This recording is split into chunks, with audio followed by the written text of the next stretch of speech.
Rory won the Masters. There's plenty of going on. NBA Finals, WNBA draft, and we got a draft ourselves coming in about 9 days. It's tax day. You on the turd on.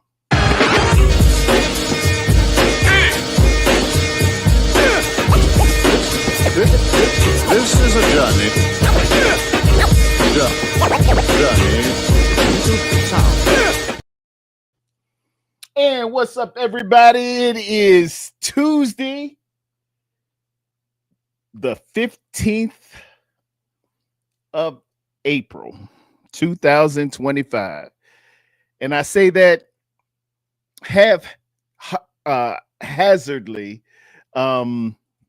It is tax day, ladies and gentlemen. And I tell you, man, taxes is like three brothers, I, R, and S.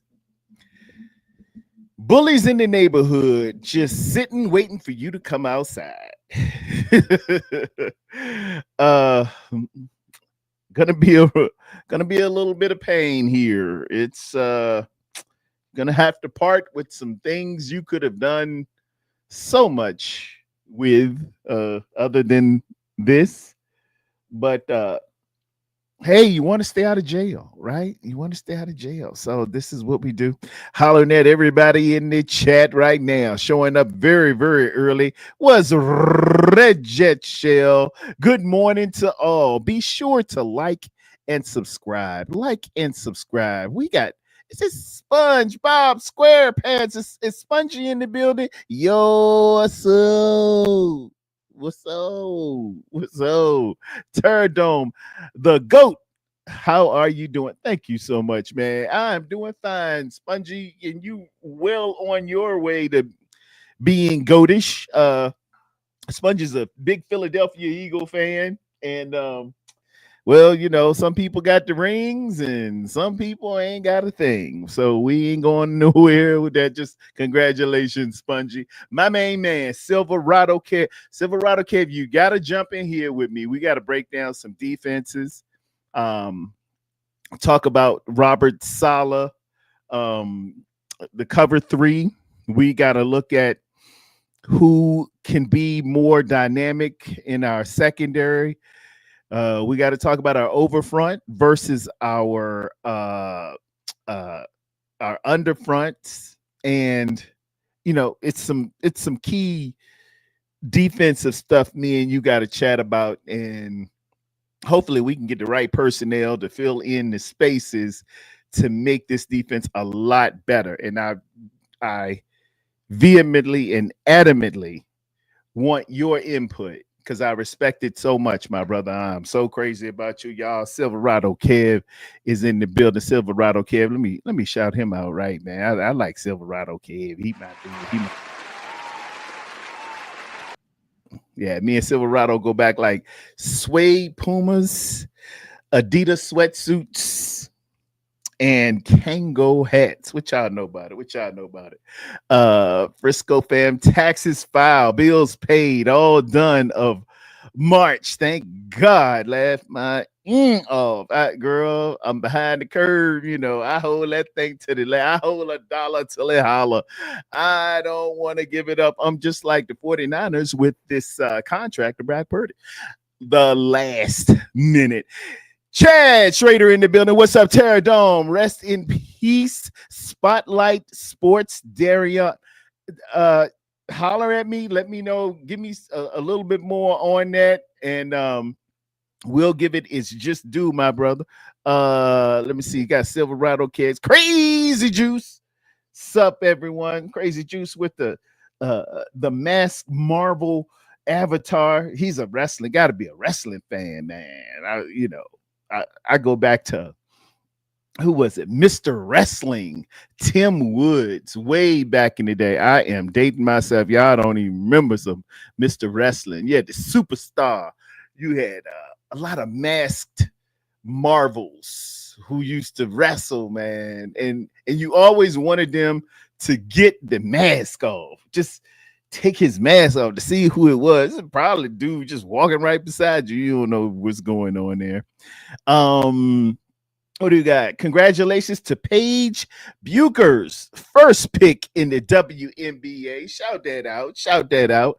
Um, I saw that the new look San Francisco, or I think they're calling them the Bay Area, or I'm not sure what the preface, the Golden Gate, I mean, I'm sorry, the Golden State Valkyries. I'm sure they're calling them Valkyries. I was on with Sports, Laugh, and Chill. And if we didn't sports and laugh and chill last night, Lord, shouting out Gina, they picked up a girl from, I think it's Lithuania or somewhere in the Soviet bloc. I think her name is Juste Joyce. And my man told me she can dunk at will and stuff like this. I'm like, I started looking on the internet. I ain't see too much, but the Valkyries, yeah, the Valkyries, which is like a mythical or a Viking goddess of war, which is pretty cool, pretty cool. But they're gonna be wearing purple and gold, from what Gina told me.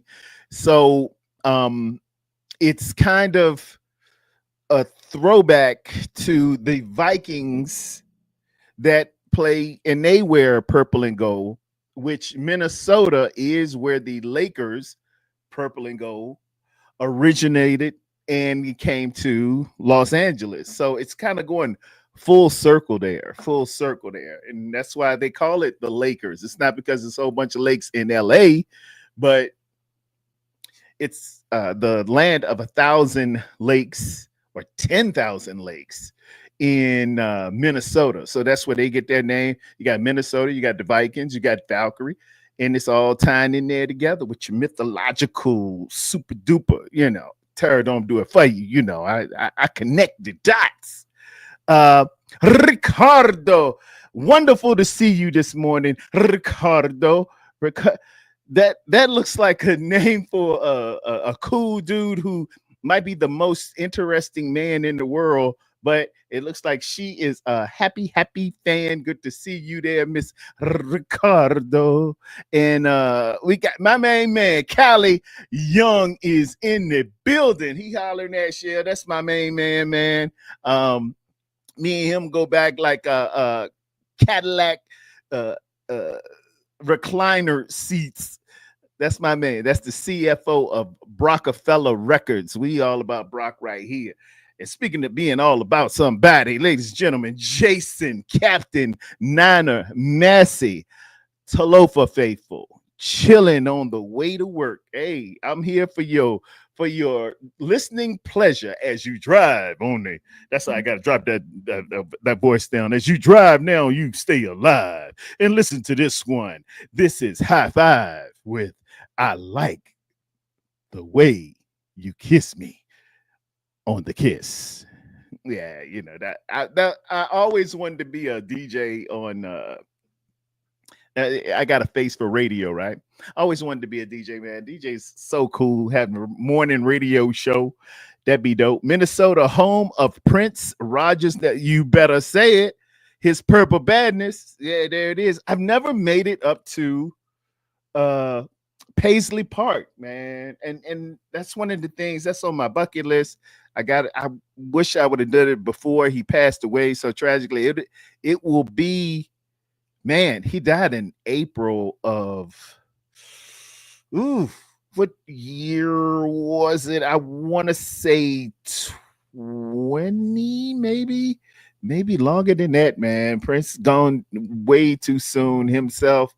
I think he won't, but 57 years old. And oh, Lord Jesus, that almost my age now. What else we got going on in here? Outkast had two dope boys in Cadillac. That's Terradome and myself. Yeah, that's us, man. That's us. You got it. You know the deal. Valkyries is a cool name for a women's team. It is. That's a pretty dope name. You could do you could go a lot of bad ways with it.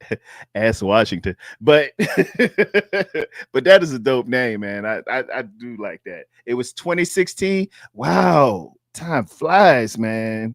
2016. It was Prince going. I remember when Mike died. 20. I think it was 2010, 2012, maybe 2009. And it's just a hard thing, man. When these great artists leave, and you really you appreciated them while they were here, but then when they go on to glory, man, it's just like you're not getting that again. You're not getting that again. It was 2009. Thank you, brother. And Whitney Houston. Yeah, I remember Whitney passed, man. I was at dinner with my wife. It was right around my birthday.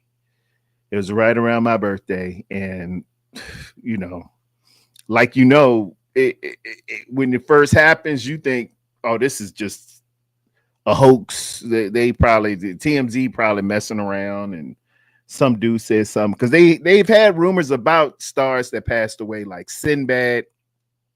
And Sinbad hadn't passed away, man, and he came back out there and said, I don't know who got that started, but when that thing hits, man, when Mike, Nipsey, uh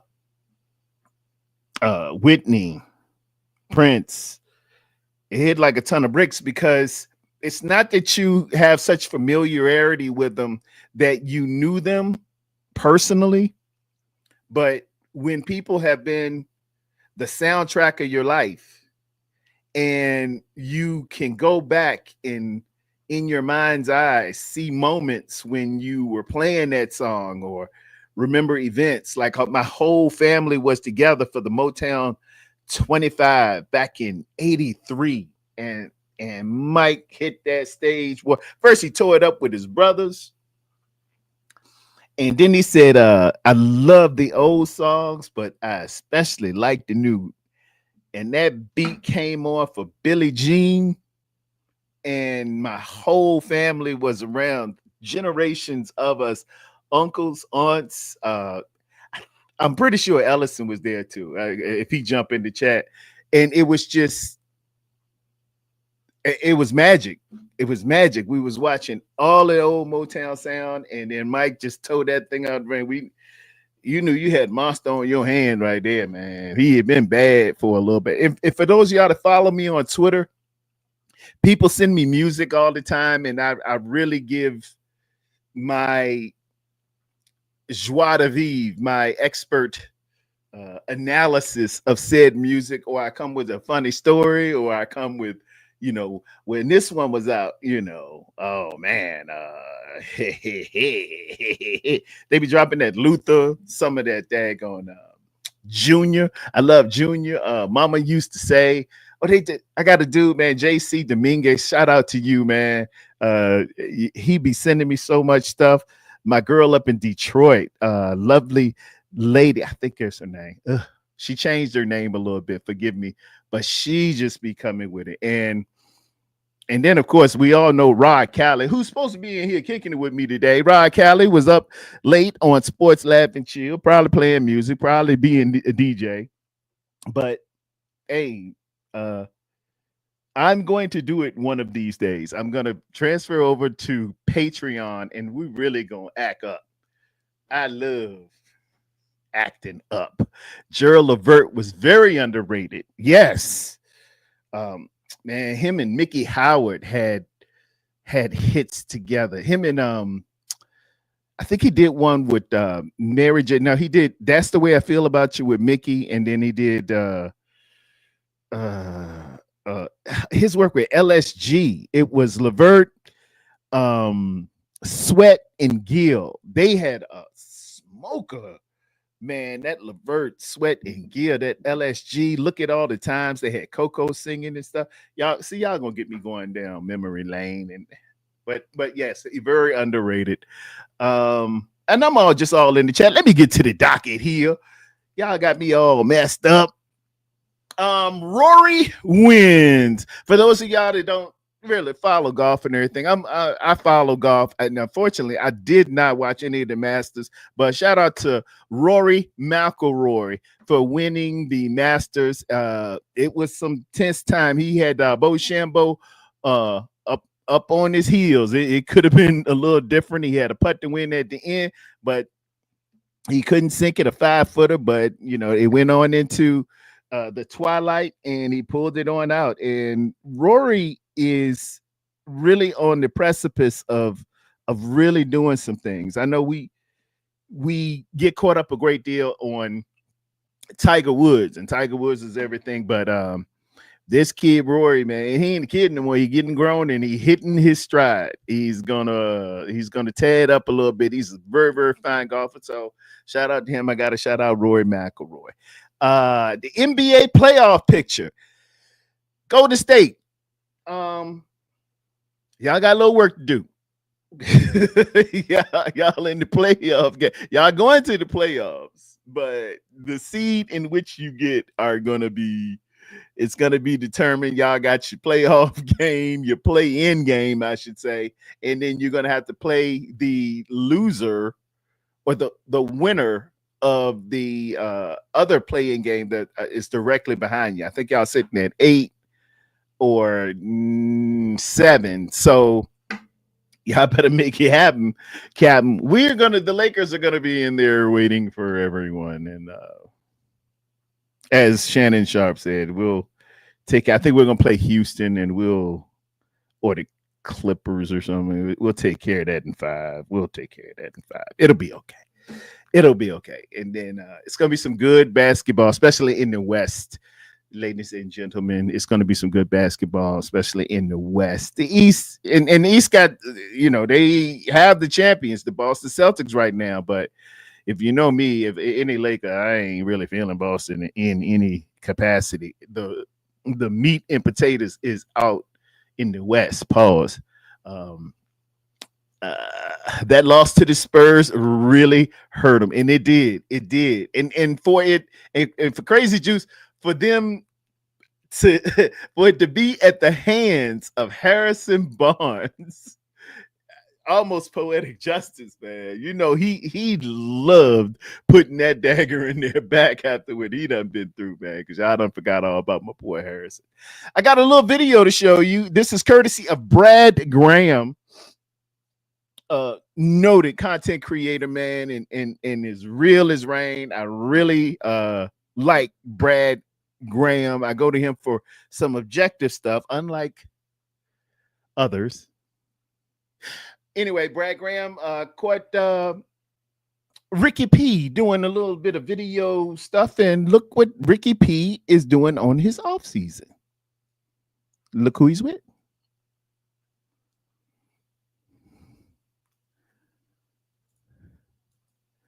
Let's play it again. There you go. Seeing some good stuff there. That is the great Brock Purdy out there hanging down in Florida with Ricky Pearsall. They're trying to get the routes right and trying to get things copacetic, encouraging signs, even though my organization has not cut the check for my man Brock Purdy yet. It is tax day, but hey, I guess that's how y'all do around here. You make a guy wait, and you keep on. You walk over, you limp back. You walk over, you limp back. But nonetheless, look, I was in the store today. Look what I got. This is old school. Hey, all right, we're gonna see who old school. We're gonna see who new school. Look what I picked up. I went out this piece and got a Fresca. When the last time you had a Fresca? That's real old school. All of y'all that are of a certain age, I remember how cool the Fresca commercials were, and it is pretty lemony good. Not too many calories, and I can't do too many calories anymore, man. Stuff stick to me like, I don't know, like daggone Velcro. I can't get down like I used to. Nico Yamaliva. Let's talk about Nico. Nico Namaliva is a football player at the University of Tennessee. The NIL deal had him signed with University of Tennessee to play quarterback, and he played last year, and he was to make $2 million a year. What Nico wanted to do is renegotiate and go up to $4 million a year. Well, uh, apparently the coach said, "Hey, well, Nico, I tell you what, we told you to come here for $2 million a year. That was going to be the deal. And you welcome to go somewhere else, but you're not getting $4 million out of me." And why this is important, I think it's you always have some guy that's gonna buck the system. Back in our day, you couldn't get a dime. You couldn't even buy your own jersey at the bookstore. And this kid's come in here with $2 million a year and now making demands to go up to $4 million. Well, he sent him packing, and apparently Nico is going around to everybody trying to get a job, and they like, nah, bro, we ain't having it. Most notably, he just recently tried to come to one Bill Belichick down here at UNC, and, and if you know Bill like I know, nah, man, we ain't having that here because if you pull that crap over there, you probably pull it here. Moral of the story is you probably want to wait a little while before you start smelling yourself. You know what I'm saying? LaCroix as an adult hits. I do the LaCroix too. I do the sparkling water, the blue one, the light blue ones. My wife likes the flavor ones. They're Bebop, but I like those LaCroix. They are wonderful, very, very refreshing. 0 calories. But you get that hit of you just want some it's not acidity, but the carbonation. You just want the feel of a beverage with some punch, but you can't have all that sugar, man, because you know sugar, especially soft drinks, is the ski mask of diabetes. It is. You know how a robber got to have a ski mask to to cover his identity? They put so much sugar in a average Coca-Cola, cherry Coke, or whatever. If you could see the sugar inside of it, it would be all gummy. It would be probably that much of a 12-ounce can. So you really have to be careful for it. And what you want is the cessation of the bubbly, but you can't have all that daggone sugar, man. That daggone doctor will look at your stuff and be like, man, nah, you gotta go away from here, boy. Well, yeah, hey, take this, take this, Ozempic, take this metformin, take a little bit of this, take a little bit of that. So you gotta watch those sugars. But if y'all young, for y'all young cats, Bebop, you look, I dare venture to say 25, 30 and spongy. Y'all got metabolism. We ain't got that no more. Metabolism left, like the first thing that goes is your knees and then your metabolism. Shout out to it, Andy Silverado Kid.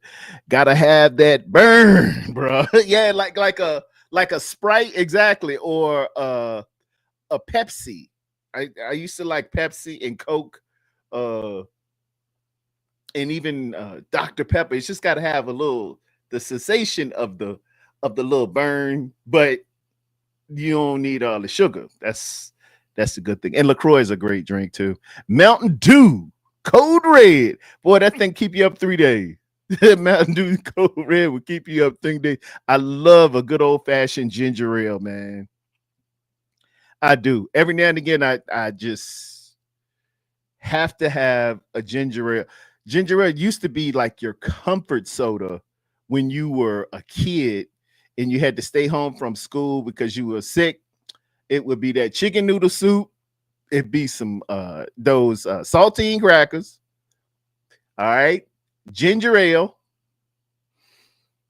and if you had a bad cold, you put some pepper and a little hot sauce in that chicken noodle soup, man. Get that stuff up out you. Ellison Burley's in the building.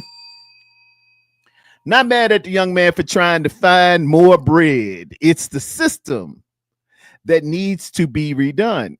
We can't get mad at kids when we have coaches moving from 3 jobs in 4 years. Also, no problem with that, Ellison.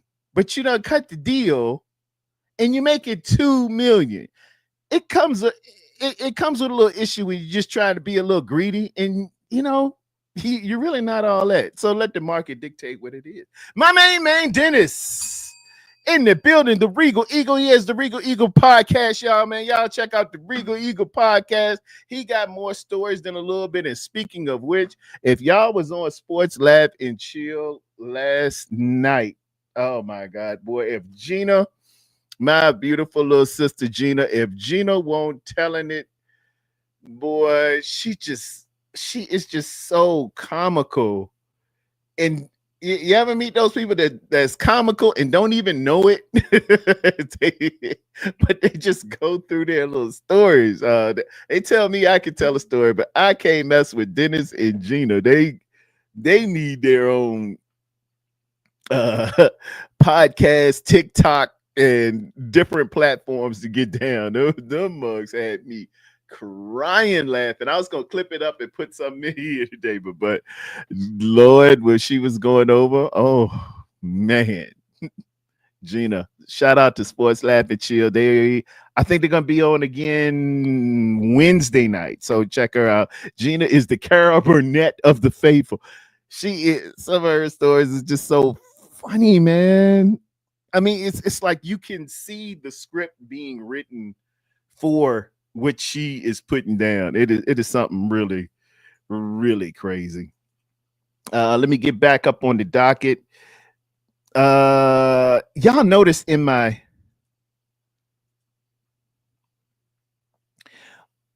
thumbnail, G20 on Prime with Miss Viola Davis.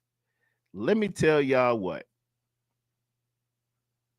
Had Anthony Anderson, Viola Davis, and the young lady who plays on Blackish as the sister. She plays Diane. Man, this movie was action-packed the whole time. Had you just watching it and just did you watch the Silverado over the weekend? Was pretty good. It was pretty good. It really, really was. I had caught Anthony Anderson on The Breakfast Club talking about he had gotten injured while they were filming it because the stunt man got a little overzealous. So this just piqued my curiosity here. But Miss Viola Davis, man, hand clap of praise goes to you.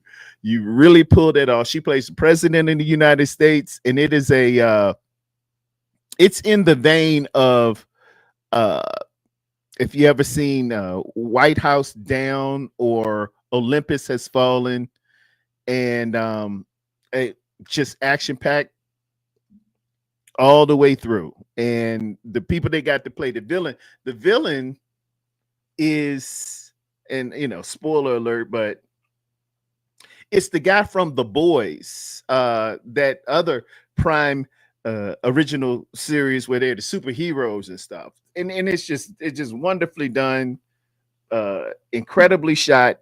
You won't be non-entertained.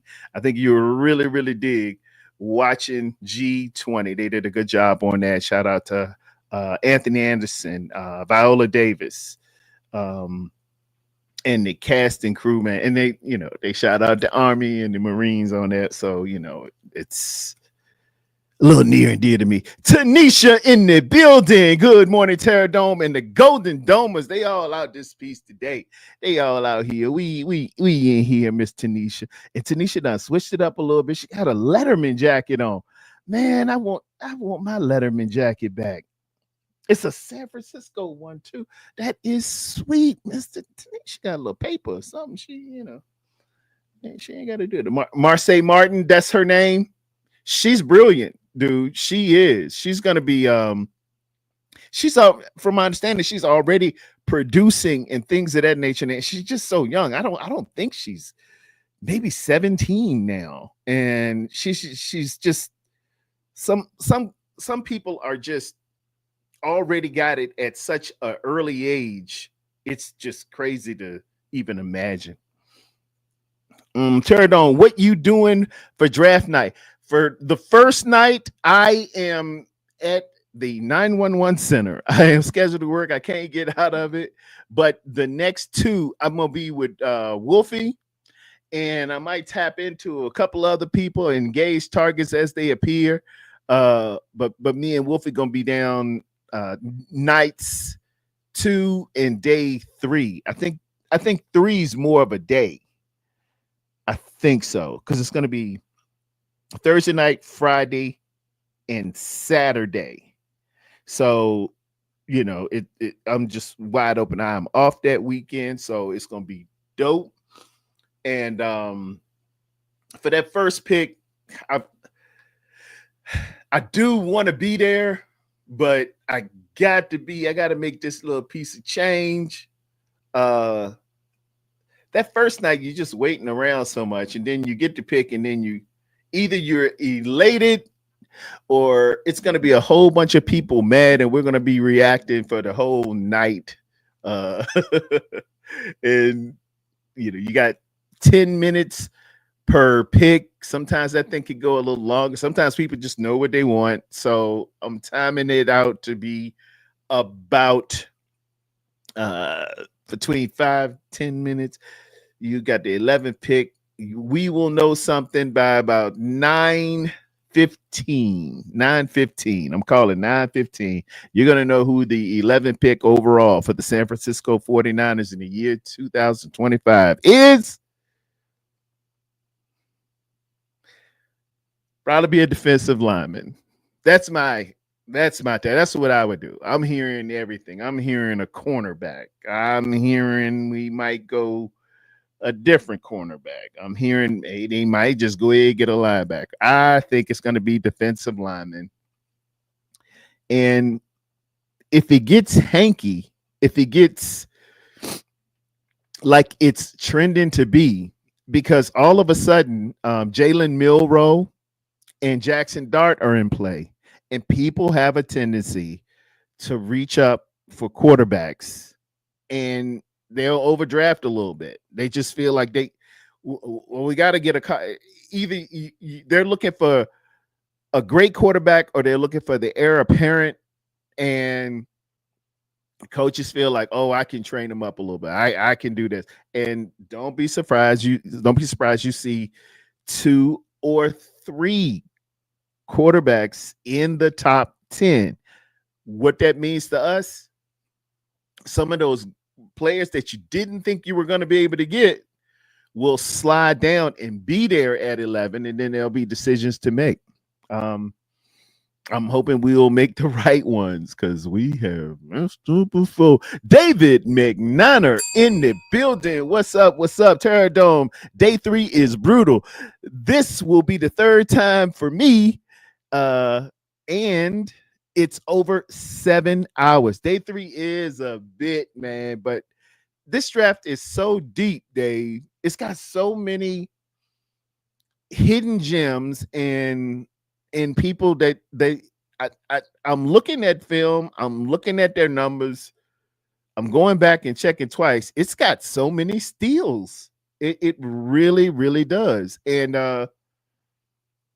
we're going to be looking to get some really decent ball players in days 2 and 3. I think we can really stack them up. As a matter of fact, I think the smart play would probably be to trade down a few spaces. Don't trade down all the way down. Like y'all, I know y'all still giving me stuff about how me and Wolfie did that first one. He wanted to trade all the way down to 27. But if you can trade down to 18 and pick up a couple of picks in the second round, and then in the fourth round, use some of your draft capital because we got multiple picks. Trade down again and pick up two or three. All of a sudden, you go from 11 draft choices to 14. And to be perfectly honest, the draft is designed for, or most of the time, generally, you aren't going to hit, but on maybe 45%, 35 to 45% of draftees actually even make the team. If we're just doing a honest survey of 32 teams over the history of the NFL, usually it's seven rounds, right? Only three are going to make it. Only three usually make it. And if we do that math, well, it increases exponentially if you have 14 picks. Now, all of a sudden, that 45 to 35% number is hitting on 6 of those guys. That is an incredible draft. If you can get 6 starters out of one draft, hey, you can cancel Christmas. It is what it is. And we have some pivotal needs. We've had a mass exodus, and we're trying to get cheaper. We're trying to get younger. We're trying to get more economic. So this deep draft pause lends itself to getting good players later on, day 2 guys, day 3 guys. And I really think we're stacked to make that happen. DeAndre is in the building, my great son. He a Baltimore Raven, y'all. He don't need nothing. He like David Ruffin. You don't need nothing. But wonderful you supporting Dad, man. Good to see you, man. Holler at your Aunt Edith today. It is Aunt Edith's birthday, and it's just the sweetest woman y'all ever want to know. I wanted to record our conversation. I don't know if she would have been cool with it, but to hear Aunt Edith talk, her birthday is 4/15. This is the same day. This is Jackie Robinson Day too for Major League Baseball. Everybody wears 42 throughout the whole Major League Baseball season. I don't know if it's Jackie Robinson's birthday or maybe the day. It's something significant. It's Jackie Robinson Day. But Aunt Edith is just the salt of the earth, man. She's the sweetest woman in the world. I'm shouting you out, Aunt Edith. God bless you. God keep you and give you even more beautiful years to your beautiful life. Shout out Aunt Edith. She always made sure everybody had something. She one of those type put herself after your needs. She's been a nurse, and I learned that she was my Dad's big sister, and nobody messed with Dad because you would have to deal with Edith. Tomorrow, 3 p.m. on the East Coast, 12 p.m. on the West. Paul Hope in the Red Jet Shell. Shout out. Y'all tune into that, man. Please like, subscribe, and tune into Paul Hope and Red Jet Shell. They're going to do some wonderful things, man. Red Jet's going to be on there laughing, and Paul Hope and the boys are going to be well informed. They're going to have some questions about the draft. I know it is. So, Red Jet, sure I have helped you out a bit. You're familiar with some players. You're going to be able to walk your way on through there. So, we will be there to support you. Wolfie will trade down to the 7th. I'm gonna tell him you said that, man. Y'all dogging the wolf, man. Hit that like button for content. What else I got? Hey, yes, sir. Most definitely going to call Auntie and Val. Yes, yeah, Auntie and Val. You know they go together like stick to clutch. AM Terror, what you do? What's up? Got in the cup there, buddy. That's Ellison with his investigative skills. My Terradome notes are ready. She ready to go, ladies and gentlemen. She ready to go. And she gonna come with some vocabulary words. Yeah, hit the link. Make sure you drop the link in the chat, Red Jet. So when you're on simultaneous with them, that'll be dope, and y'all will get more exposure and grow this thing exponentially. Exponentially. There's a Terradome term too. Everybody give me stuff. Let me see here. Who I got here? Who am I looking at? I think this is my boy. Yeah. Uh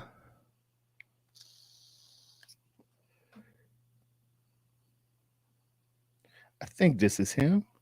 Is this it? Yeah, this is the guy. Um, this is one of my draft finds. This is one of my draft nuggets, and I'm gonna cue it up for y'all. Let's have a little fun here. Want y'all to see why I like a player so much. This is, how do I hide this stuff? I can't. No, I want to do this.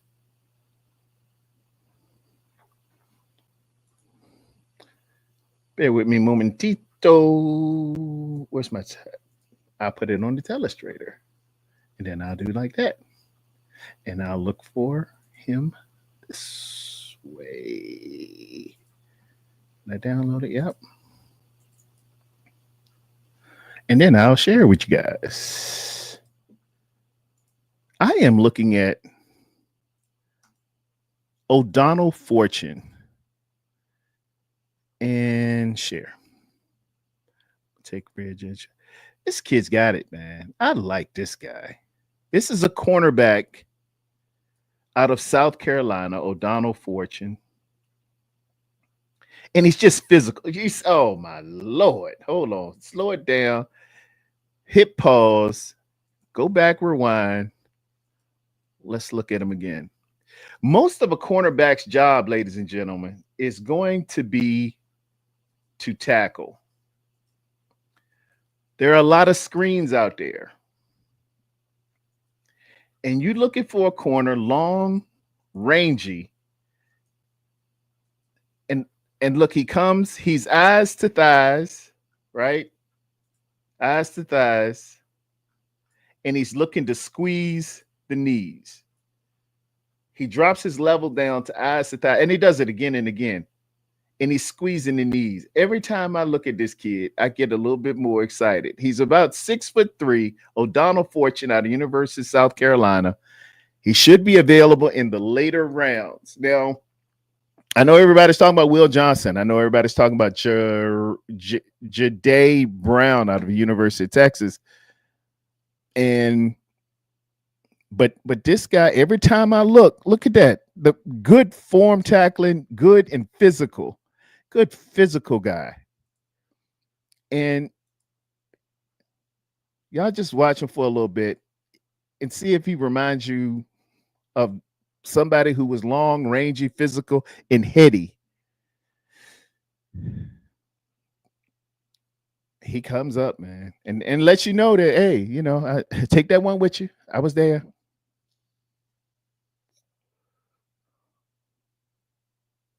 Oh, this is what I mean by heady. What the defense they're in, this looks to be Palms coverage, right? And Palms coverage dictates that I have number one, but I'm reading two. He read two, dropped back, and he was there for the steal. And that quarterback didn't even see him coming.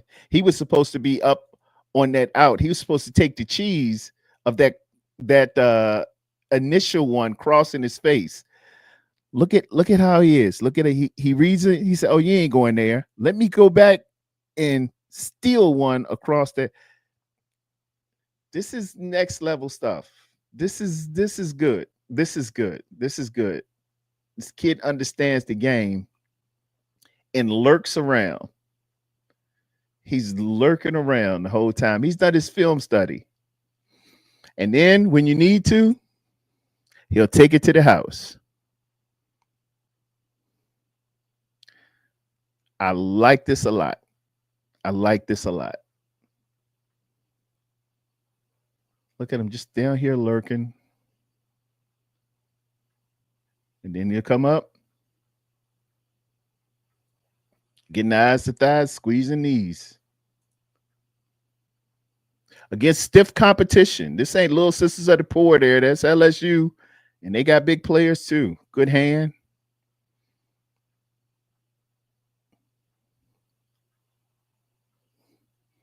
Good break. I really like O'Donnell Fortune.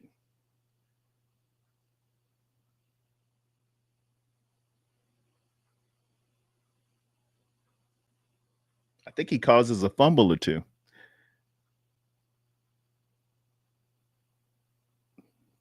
And then, like I said, if he get his hands on it, he looking to go to the ice cream store. He looking to bump his head on the goalpost.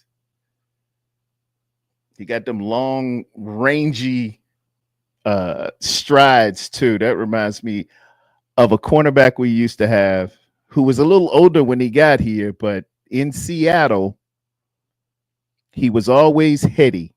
He would always sit in that robber coverage with man and bait you in. Reading one, you ain't going to one. I'm jumping off going to two. That reminds me of somebody. That reminds me of something. I don't know if they have talked. I don't know what it is, but he is acting a lot like a young. It reminds me of a young Richard Sherman to me.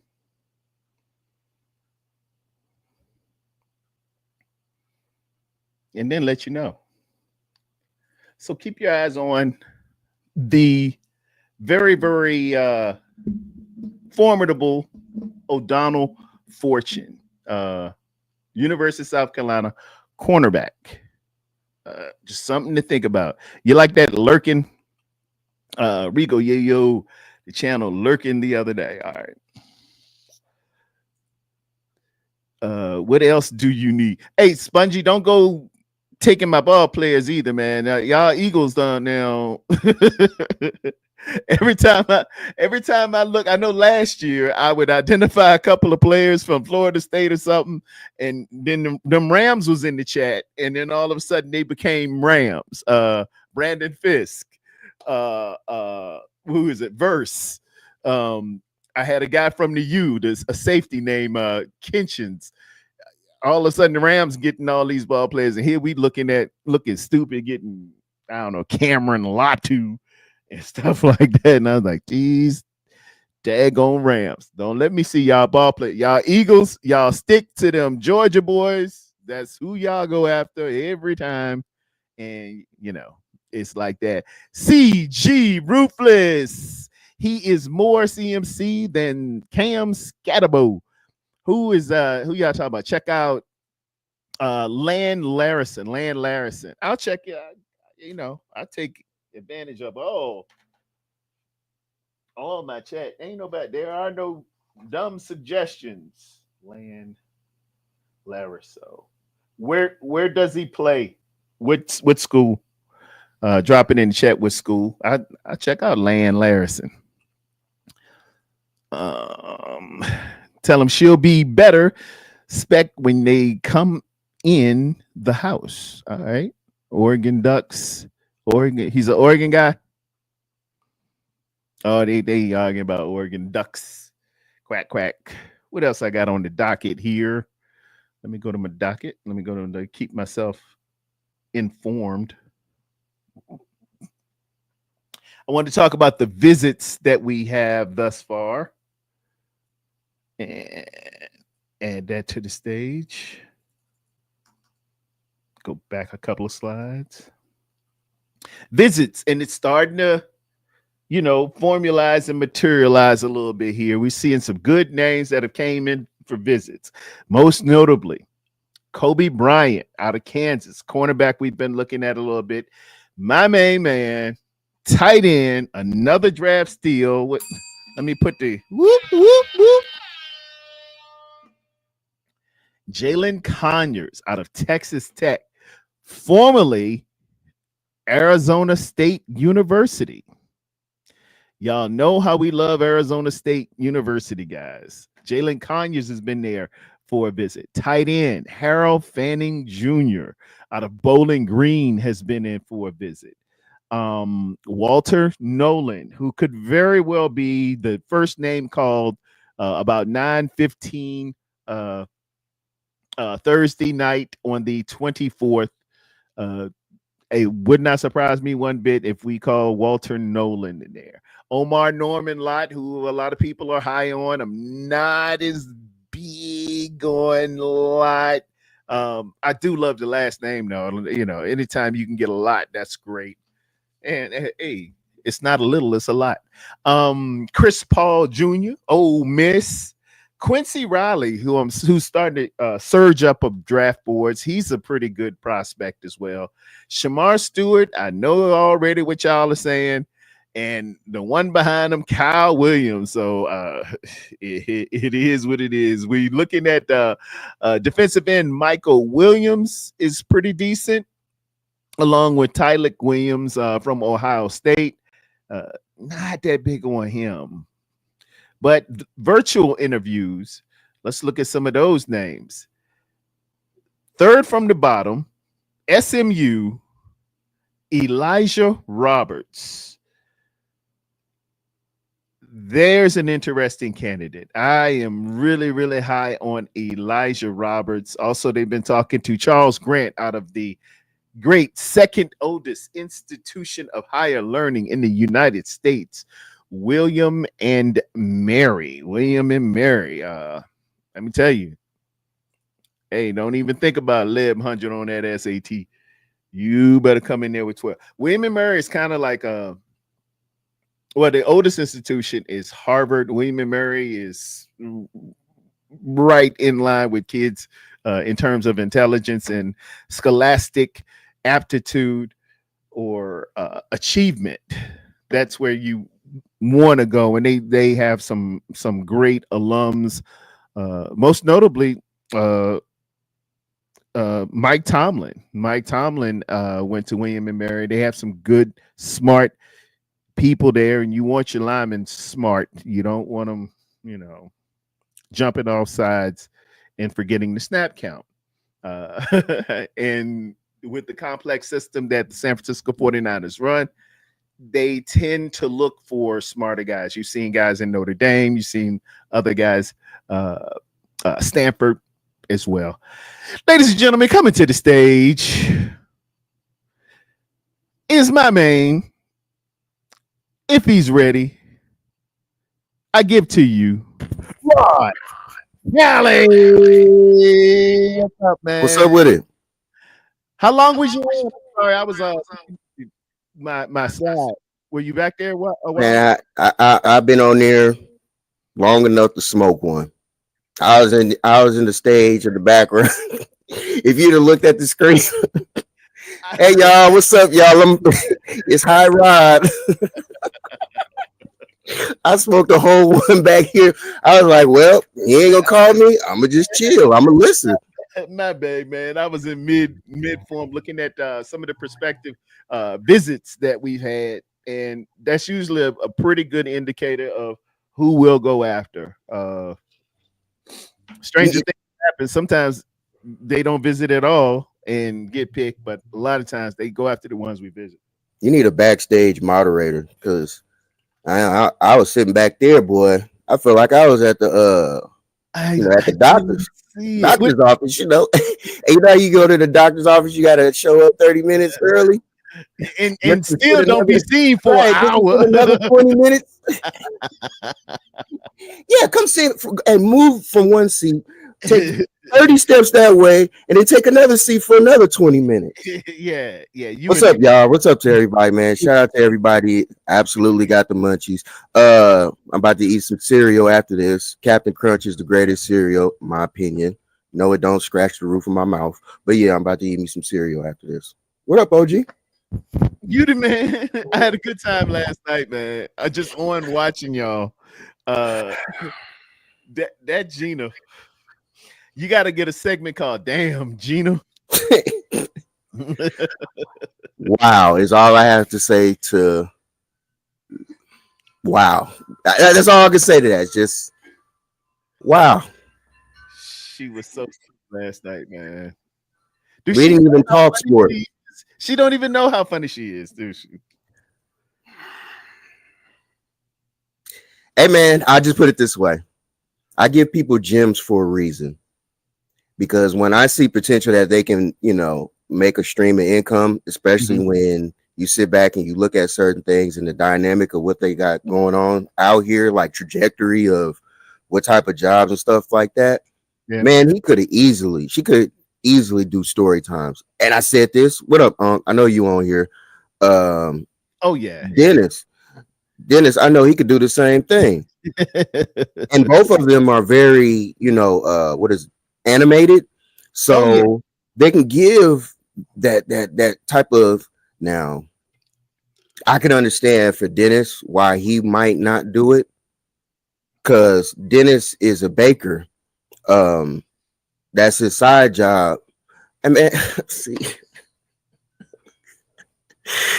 he's a side, he's a baker and he makes cakes. Anybody who needs cakes, hit up Dennis. And that is my boy. That is my boy. Oh, he told me to stop. Yes, sir. Yes, sir. I'm just trying to promote you, man. I promote my peoples, that's out there. Shout out to Shell. Shell got a. I, I was back there so long I couldn't even listen to the show. After a while, I started getting high. Don't Shell got a show tomorrow? Shell, you Yes, got a show tomorrow? she's on with Paul Hope. Oh, okay. Salute to her. You know what I'm saying? But yeah, I just be trying to help people out, man. I know folks, they got other businesses out there. I'm trying to put more money in other people's, pockets. That's the name of the game. Put some paper in people's hands. I'm trying to be like the Wayans. You know what I mean? With my peoples. We ain't got to have the same last name, but I'm trying. You know what I'm saying? You're a beautiful cat, man. That's what I'm talking about. You can't never tell me one thing you could never say about me. And please, Dennis, tell me if I'm lying. You could never say, man, Rod don't look out and he a hater. You could never say that. As much as I try to put people on with certain things and stuff like that, you could never tell me, nah, Rod be hating. All right. But yeah, salute to all the, entrepreneurs out there, man. OG, he had to take that, that's when you big status where you can answer the phone, while you doing a show, and you just know that, whoever is on with you can just take the show like that. Dopeness. I've never had a weed donut in my life, but I promise you, I would. Okay, this is the question. If it's gonna be a weed donut, is it more Krispy Kreme or like the old fashioned type of donuts? I can't really. Everybody has different styles of donuts, but which type of donut would it be? Krispy Kreme is number one. Krispy Kreme is number one. Dunkin' Donuts to be right behind them. We got a place called Superior Donuts that blows both of them out of the water. But Krispy Kreme, nationally known, Krispy Kreme has a brand of fluffiness. It rolls off there. That glaze is just internationally known. It is just a piece of heaven. All you need is some coffee, black coffee. You don't need no sugar, no cream, and a Krispy Kreme, 2 Krispy Kreme donuts, man. You set. Hey, Shell just brought up somebody. Folks on the West Coast know about Winchell's Donuts. Man, oh my goodness. I don't even understand how they was yellow. I think it was yellow and black. I think that was their colors. Bruh. Oh. See, look, everybody giving out they I don't know, you was taking the phone call. You the president on here. So I just had to let you I know. got a guy coming over. I got a You know what I guy, mean? and I Hey gave man, hold his on, hold on. I number. got a beef. I got a beef with you, and All I don't right. know about anybody else. This. I got a beef with you. I ain't Okay. hit you twice. I ain't hit you twice On what? personally on your phone, Oh, text or call, whatever, and you treat me like I'm a side chick that you oh, left after you didn't had your fun, oh and I man, just be trying to give you some information, bro. bruh. I be either I'm on or I'm working, and we ain't supposed to have the cell phones inside the job. You ain't supposed to. I don't pull it out. Pause. And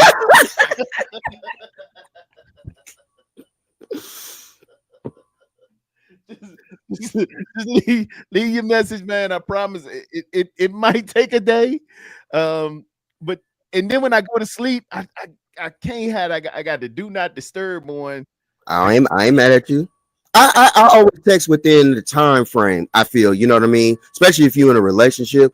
I Yeah, ain't trying to really, text people after 9 o'clock, really, and that's late in my opinion, especially if you're in a relationship. I don't try to do I'm that. I'm up. I'm up because I work at night. So this is like my middle of the. This is 11 o'clock at night for me. I usually go to sleep around midnight, which is noon, and I have to pop up at 6 to go to work from Look, 7 till 7 in the morning. look, Kelly said it too. Well, Callie, I texted. I texted Hey you. man, Be happy hey y'all, holidays, there, hey though. y'all, hey Oh y'all. I think man, yo, OG out here hustling us, man. That man. man cool with us on the internet, but he ain't cool. Hey, look, y'all Hey, cool, which ain't that cool. I promise y'all, man. I look at my it's 16 We over there. ain't trying to hear that, man. You got all this stuff on your phone. That's cool. That's cool. You one of them Yeah, peoples. I see I what ain't it's like. even answer to, man. It could probably be some people giving me some money, but I tell you what really did it, man. Those ads for the political race, dude. They was inundating me with vote for Kamala, vote for Trump, vote for this, and they would just Right. kept hitting my phone. I'm like, how did y'all get my number? and I and feel you on that. it got You know what? You know what was crazy? picking it up. You know what was crazy?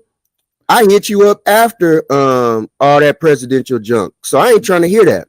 See, at the end of the day, what you trying to do to me is think that you're gonna be slick with me and think that you gonna put a war over my head. See, I keep telling you, I come from a street man. I ain't Right, trying to hear all that. I right. just want to get a response. Hey man, you good, man? Everything good with you? Forgive me, man. Forgive me. Elder Allen hit me up, man. It's a whole bunch of people. I'm bad with it. Brother West Brown, look, he ain't want to do nothing but give me, you know, good morning, brother.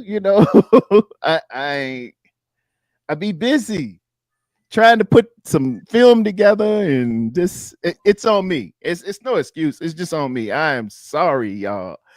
Please call Terradome. Don't give up on me. Just let me uh make time some kind of way. Oh yes, y'all remember that? Yeah, the day that you went live, Uh-huh. and remember it was just playing, and everybody was like waiting. We was like, is he gonna have a show, or is he gonna get on the? Did anybody hit you up, man? Are you They good? did. You hit me. I remember you hit me. You say, "Hey man, you good? You supposed to be live. What's going on?" I came in, said it. I'm gonna come back at 10. And I laid down in that bed, boy, and it felt like 1,000 massage tinglers just said, hey, hey dog, you ain't gonna make it. You ain't gonna make it. I woke up, it was like 2. I got a show to do.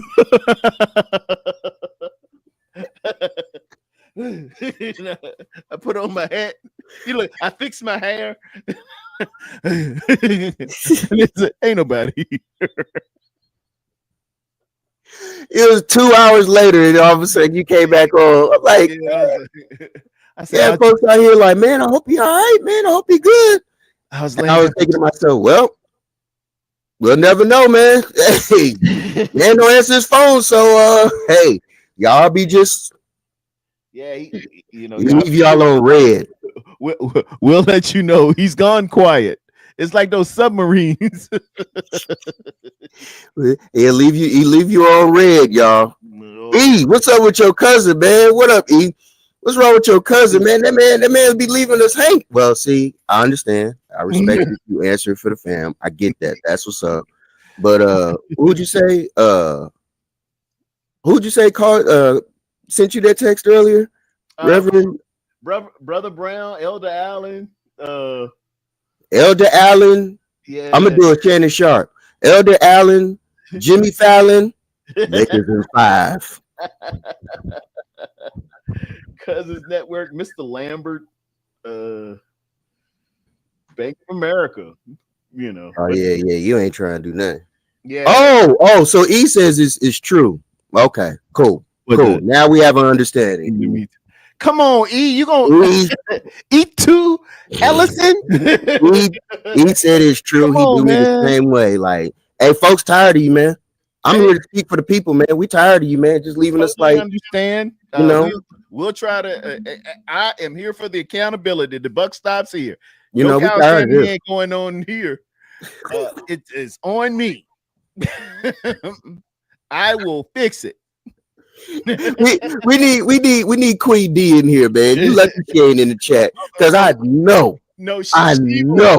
She will add on to it. She's a I will, yes, answer. you are lucky Queen D ain't in here. Cause I would be like, Queen D.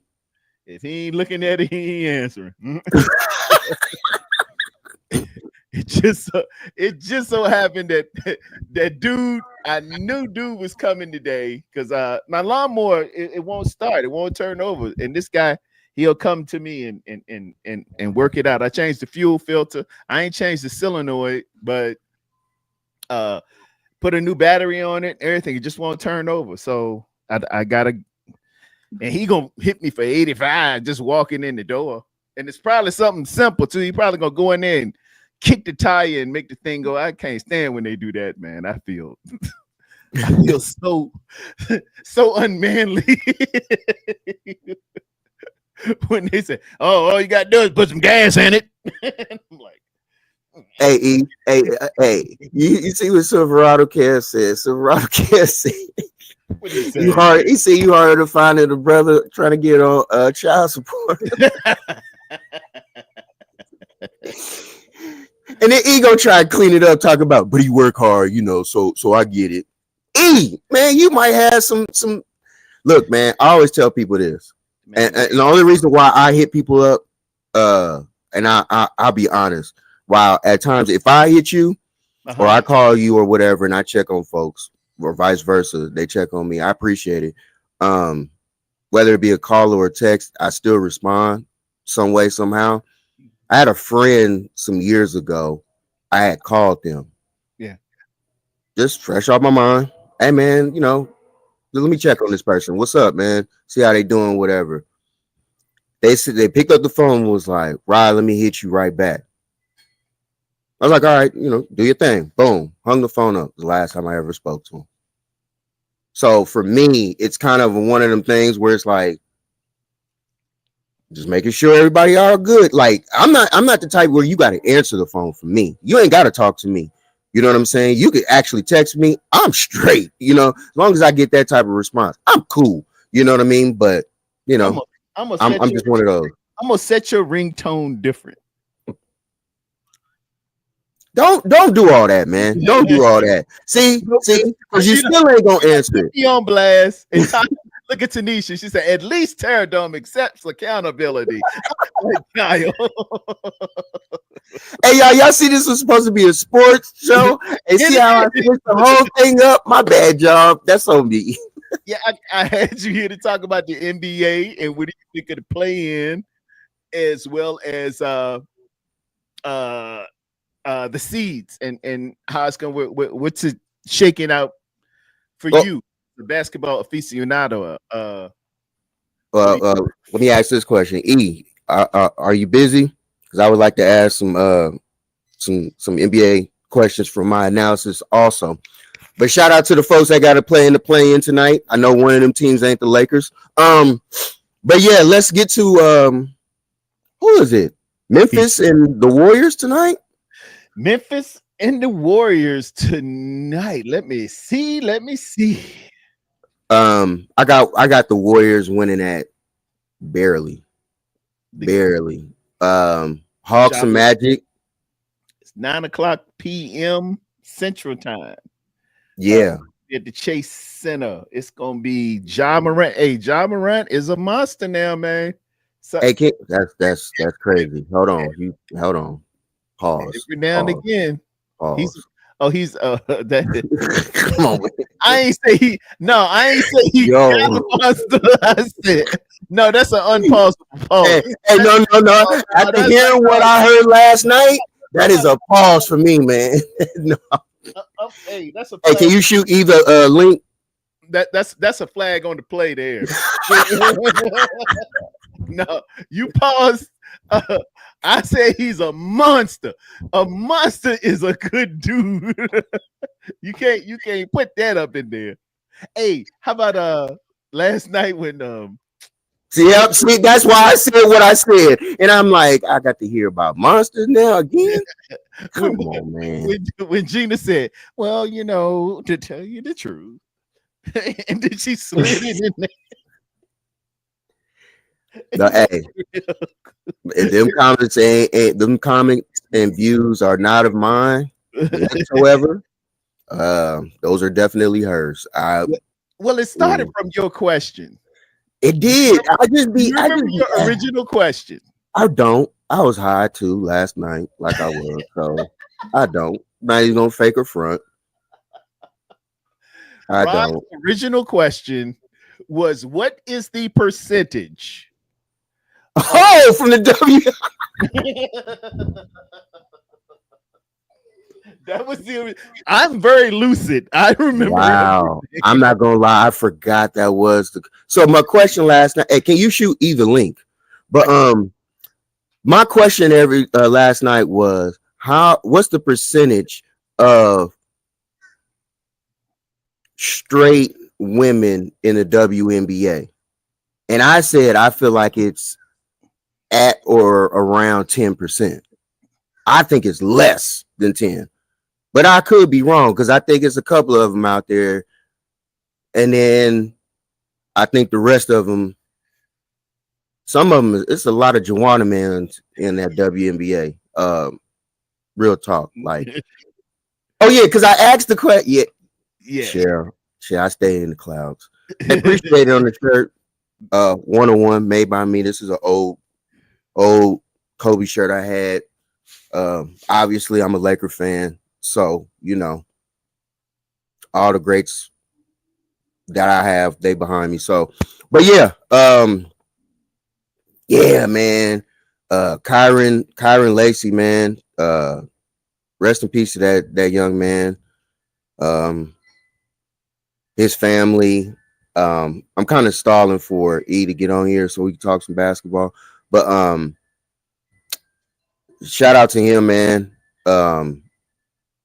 Dang, he was supposed to go to the league this year, NFL. They say that he took his own life. I don't know how, you know what I mean? Really? He's a wide receiver from LSU. He died on Sunday or Saturday night, but they pretty much announced it Sunday. Okay. Yeah. What was the means of how he did it? His suicide, I don't know. But he's like Jaden Daniels and them's boy.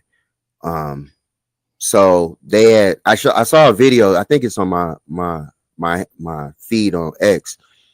They were talking about they made like a video. They was like, we can't wait to see you next year. Him and Neighbors, the wide receiver from the Giants. Yeah. They made that video for him. And they was like, yo, do your thing. Next year is your year, which would have been this season, this draft. And he's no longer here with us. So wow. You just never know what people are dealing with, regardless of stature. You just never know. No, you Um, don't. money is when people really understand money and they really see that money really ain't what you need like that. You know what I'm saying?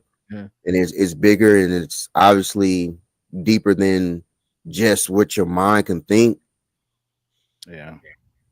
It's tough, man. It's tough. It's tough. Mm. Anybody who out there dealing with mental health issues like that to that extent, I mean, any extent really, but to that extent, hey, man, if pick up the phone, if I got to talk to somebody, call, whatever, hey, we don't even have to know each other. But if I could save a life like that, that's what I'm trying to do, man. That's I it. never That's want where to do it's that. at. That's where it's at, man. That's where it's at. And what you do is so noble because when you do things like hit people up, just that come to mind, God Yeah, laid in your heart for a reason. yeah, And you never know that yeah. you might be that one phone call that they needed at that time. And you have a way of bolstering and putting batteries in people's back, man. So uh it's actually necessary. So Yeah, yeah. I've yes, always, my dad always told me when I was younger, he was like, you should go into like motivational speaking in a yeah, way, because I've always been this way. Like I know, like you said, putting a battery in your back or whatever. That's why I've been a point guard my whole life. So I've always studied people, and I watch how people move, and I you know when I see body language and everything, I'll go from there, and I feel like I can act accordingly to try and get through to you, mm. and hopefully I can encourage and keep people, going. So Crazy Juice says it was a self-inflicted gunshot wound, which is uh man, mm. Sad, sad. I just pray for his soul, man. Pray for his absolutely, family, the ones that are here, um, death is never easy. It's for certain, but it's never easy for the ones that are still here. Um, it's tough. Um, it's a lot of people that go through things that they don't even talk about on here, on their social media platforms. And I respect that. Just yeah, know that, you aren't alone. Like Michael Jackson saying, I'm here with you. You know what I mean? yes, sir. And never feel like nobody wanted to hear you. I'll listen. I entertain it. Hopefully that I can help. It's unfortunate. You just never know when people deal with and what their breaking point is. And Amen. that's something that I'm very sensitive to with people. Like if I joke, I gotta really know you to joke. Like know you. And if I do know you, then I know that I can go there with you and that it's just, bro, this is just jokes. Yeah. But you know, salute to him, salute to everybody, man. Um Rod Ellison, is here for you. Ellison, I dropped it in your chat, man. I mean, in your on your text. Dang, he texted you back, E. But anyway, hey, shout out to everybody out there, man. Um, check on your folks. You just never know. You may help somebody out. Check on them. Amen. If somebody come to your heart, do it. I'm telling you, you just never know. It could be small to you, but it can be huge, you know, for the other person. Pause. And they can move on with life and do what they need to do. So you just never know who you can impact with just some words. Words, words move. Words are a thought, and they increase in action, and an action becomes a habit. A habit becomes your characteristics, and your characteristics become that of life. And speaking of characteristics, perfecting the ladies and gentlemen, my main man is in. He is still a fan, ladies and gentlemen, but he is so cool with me. This is pretty much family. Apostle Robert Walker, perfecting the saints, apostolic ministry. Y'all shout him out right now. Uh, Salute to him. Thank you for being here today, good doctor. Boy, if he ain't have a word today or Sunday on Palm Sunday, man. Oh, I think he was in, and you hit so many scriptures, man of God, but that his whole thesis was on whoring and uh dividing a house. It Man, if he didn't eloquently use his expository speaking in all of the Mississippi born man that he is, that man again, man, he preached that word. You preached that thing, man of God. Thank you so much for hanging out with me. Appreciate it. Yeah, he bad, man. That's what's up. Salute to him, man. Much respect. And then some. They trying to steal my quarterback, but but I don't know. I think That's just talk. the Steelers probably go with Aaron Rodgers or Man, somebody. The Steelers looking for a little bit of everything. They trying to get the quarterback, and people are saying a lot of things in terms of Brock Purdy. Man, I wouldn't pay him. I don't like him. I ain't this. I ain't that. Man, but I'm telling you, when you trying to look for the quarterback, it ain't good. It ain't good. It ain't good. You should already have that solidified. That's the first thing you need to solidify. And speaking of solidify, ladies and gentlemen, another man of God, Twin Empire in the building. Yeah. Shout out to Twin. Dang. What up, Twin? Twin. See, he could. Link didn't work. Shoot me again, or shot at me again. Dang, I put it in there just like I had it. It's HT. Ellison, you got to get on Twitter. Are you a Mac or a Windows guy? Oh, I'm shooting him to his cell phone. I'm on this is Windows. Gotcha. Oh, platform Windows. Mac, I would have just boom, airdrop that. Done. That's what you need to do. Airdrop. We was trying, hey Twin, we was trying to talk some basketball. I know y'all got the play in. I don't know if you got time today, but I just needed some basketball heads. We could have talked. Oh, I'm glad somebody. I just saw James Harden up there. My opinion, James Harden is number 3 all-time shooting guard ever. Huh? Yeah, I said it. I definitely said it. Sure did. Okay. James Harden is the top. He's the top. He's number 3 shooting guard ever. I said it. Now as a scorer, or are you talking all around ever? All around ever. Look. Period. All right, that is definitely food for thought. Some people have Dwayne Wade as that. And I think that as far as accomplishments, because we do know that it is a team sport, but as far as accomplishments, obviously you have to go with Wade. You know what I mean? Because he won obviously 3 rings. That's a given.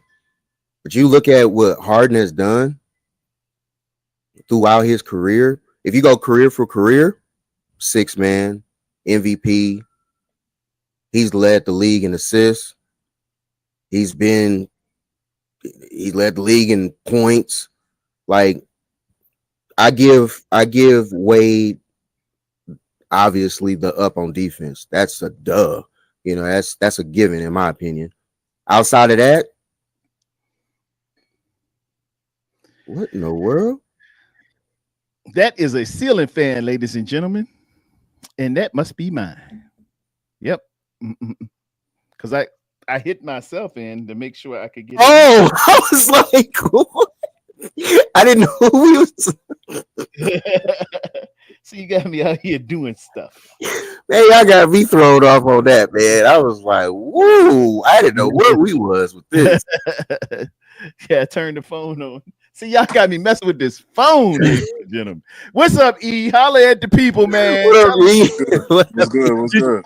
did you Going hear on? the statement? Did you hear the statement Rod just said in What do you reference say? to the I said, because go ahead. I'll be thinking I'm not gonna stand on what I say. I'm fine with what I say. I got Harden as number 3 shooting guard ever over Dwayne Wade. Nah, nah, I can't. Nah, You have him for accomplished, right? He has 3 I rings, correct? yeah. And that's what he goes by. And now I can't argue that in defense. But what else do you have over? What else does he have over him? I mean, but those are two big chips that he has over him, though, man. Yeah, Those are yeah. not things you just can look over. You know what I'm saying? It's I like saying, agree. besides the But good looks and the money. but I always considered Harden. He always had the ball in his hand, so I always considered James Harden a point guard. So I know he had the size of a 2, and maybe can drop down to a 3 if you depending on the lineup you got out there, the 5 you got out there. But to me, ever since went to Houston and now in LA, man, he's a point guard really. So I don't even put him in that 2 guard classification. That's just me. Okay. Okay. I, I But got I mean, Jordan and Kobe, man of God. I'm not mad at you thinking that. I mean, I told guys a long time ago. To me, like I said, this is your opinion, this is my opinion. Right. I think Dirk is the third best power forward of all time. That's just my opinion. Dirk Nowitzki. I think Behind. he's behind Tim Duncan and Kevin Garnett. Okay. Okay. I think number 3 is debatable. I ain't even thought about power forward, but I think I got number 3. I got I him think ahead that's of definitely Barkley. debatable. I got him ahead of Barkley. I got him ahead of Karl Malone. I got him ahead of Connie Hawkins. If y'all want to go back that far, I got him ahead of a lot of power forwards. Basically, he has a ring, number one, but most importantly to me, he developed they integrated a new position. There was no such thing as a stretch four when he came to the league, and now everyone has a stretch four. You could have considered Sam Perkins back in the day as one of the first stretch fours that played the game, but Dirk, in my opinion, was that one. So for me, he gets that nod at third best all time. That's just me, and I know a lot of people may not agree with it, but I think he gets more knock than he should. I'm a big Dirk Nah, guy. I can't look. See, I like how you see how I throw throw uh uh little things out there, and it gets people Yeah, going like, oh shoot, I got to get. it's all See, good. this is how you do shows, man. This is how let you me go, do let me shows. go ahead and bring them on, man. This is how you do shows. The only reason why. 24, Hold man. on, whoa. Somebody said Harding is not better than Jerry West. Hey, But that's I'm not gonna argue. This is the reason why I don't argue generations. They were good in their generation. The But game but is I always evolving. I argue generations too, though. I'm one of those types. I can't ignore Kareem. I can't ignore Elgin Bale. I can't ignore Pistol Pete. I can't ignore Bob Cousy. I can't ignore them. They played. So you I gotta. can't. No. You can't ignore it. I'm talking about how the style of play, though. I The got style. you. Come on now. I got You're you. No, not I getting got. one-handed Bob Cousy dribbling I down got. the court, and he's gonna be an all-time great now. That's I not got. about to happen. I got you. But they can't. No, You I'm can't. just excited. That's all. No, I got you. And you're right. But you can't knock them for who they played against. Like you know what No, I'm no, saying. no. That's Like, why I say they're great for their generation. I right, agree. right, right. But I'm the type of person that counts generations also. So if we could talk all time, I'm talking all time. Like we mentioned in Jerry Rice and Walter Payton and Mercury Morris, we mentioned in those. If you go have a conversation with me, I'm not just gonna talk Okay. about from the last 20, 25 years. I'm going all the way back. That's the yeah. type of person I am. Then I'm with that. Then if that's the case, if we go for generations, or generational styles or whatever, Jerry West, and I am a Laker fan. There's no way you got to be kidding me if you think he is better than James Harden. Look at James. You know what? OG, you like looking up numbers. Can you pull up the statistics for Jerry West and James Harden and let that speak for itself? See, Rod, but the numbers Rod, the numbers could be understand skewed though. understand something about the logo. What I need to understand.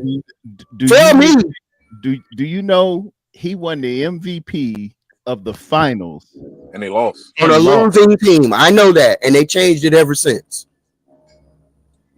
They Y'all shouldn't point. have though. They shouldn't No, have. no, no. That was an anomaly. Do you understand? The logo is Jerry West. He is the logo.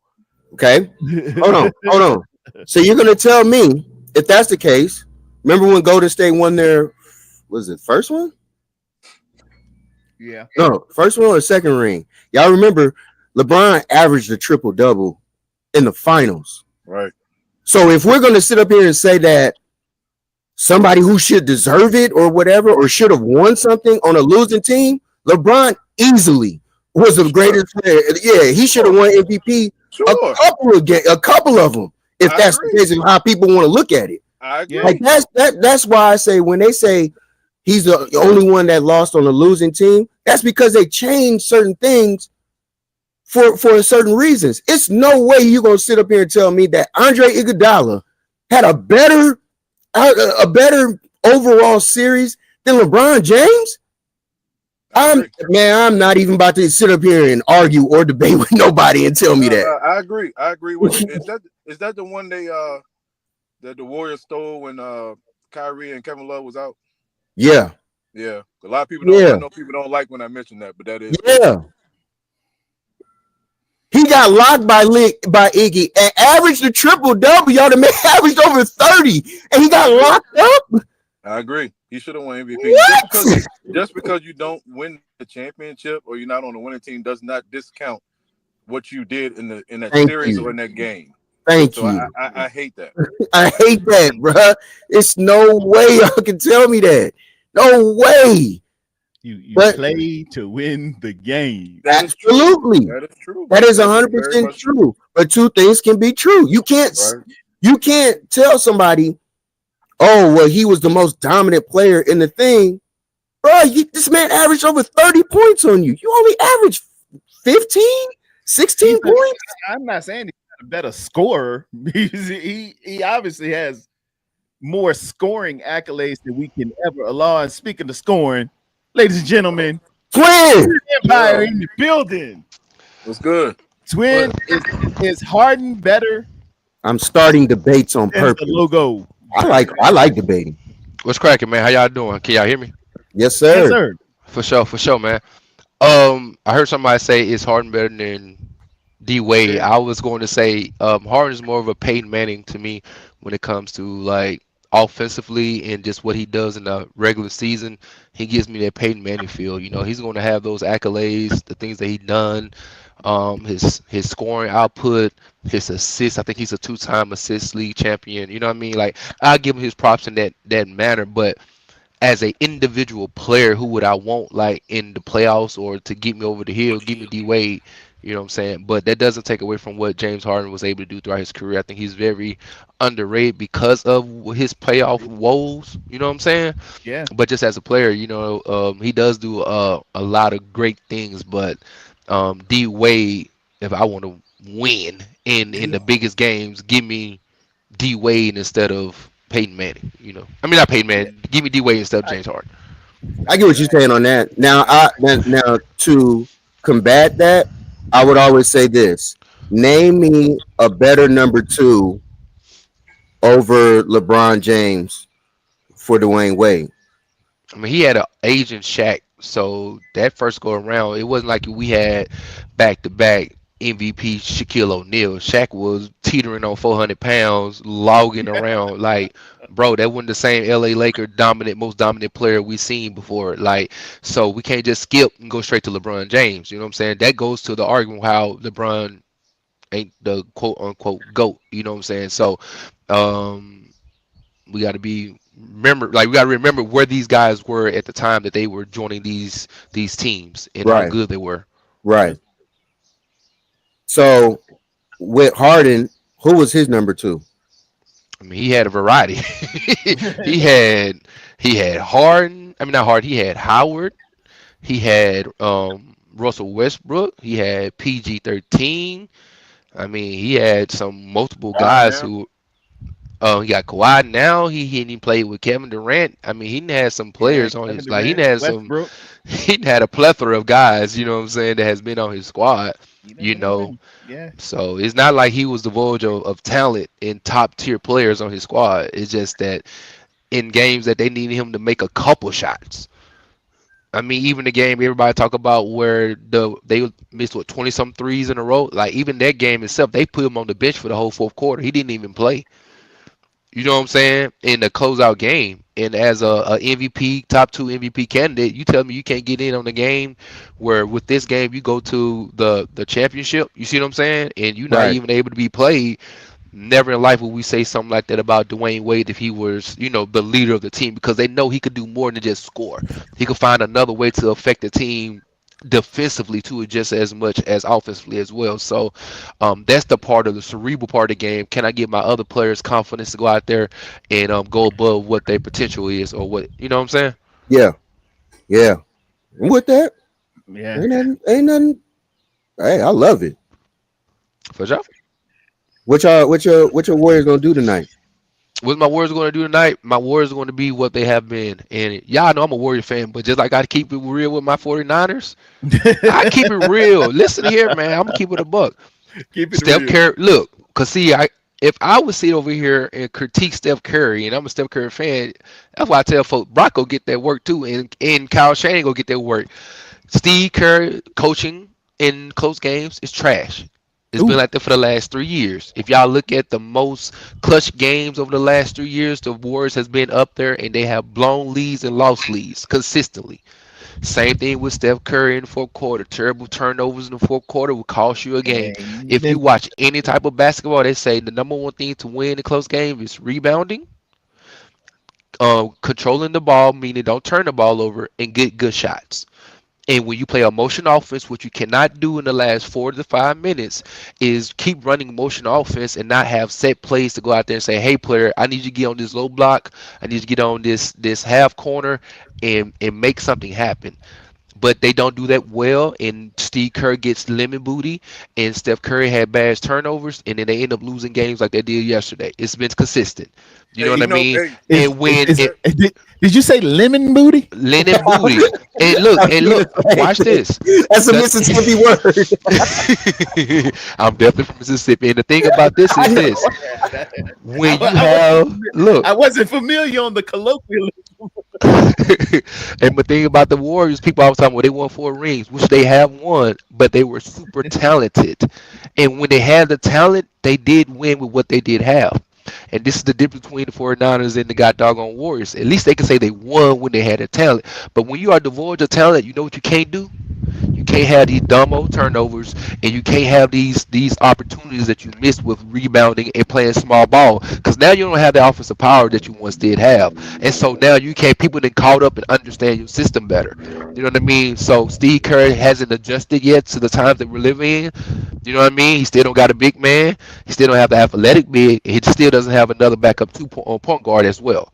And he's lacking size on his squad, and they won't be able to kind of overcome that unless somebody has a spectacular breakout like reassurance or other teams get hurt.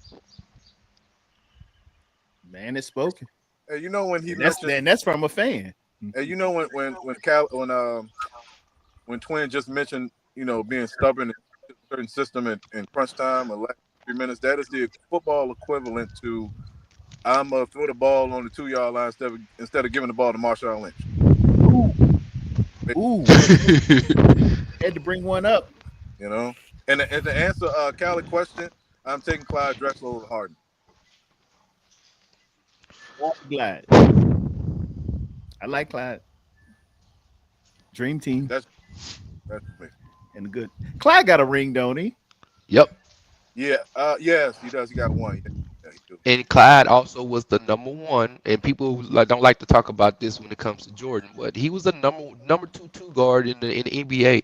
Clyde could do everything. You know what I'm saying? You couldn't stop him going right, just like you couldn't stop Harden going left. You know what I Right. mean? And Right. he had a Portland team against that Western Conference. People don't want to talk about. It was hell in the West.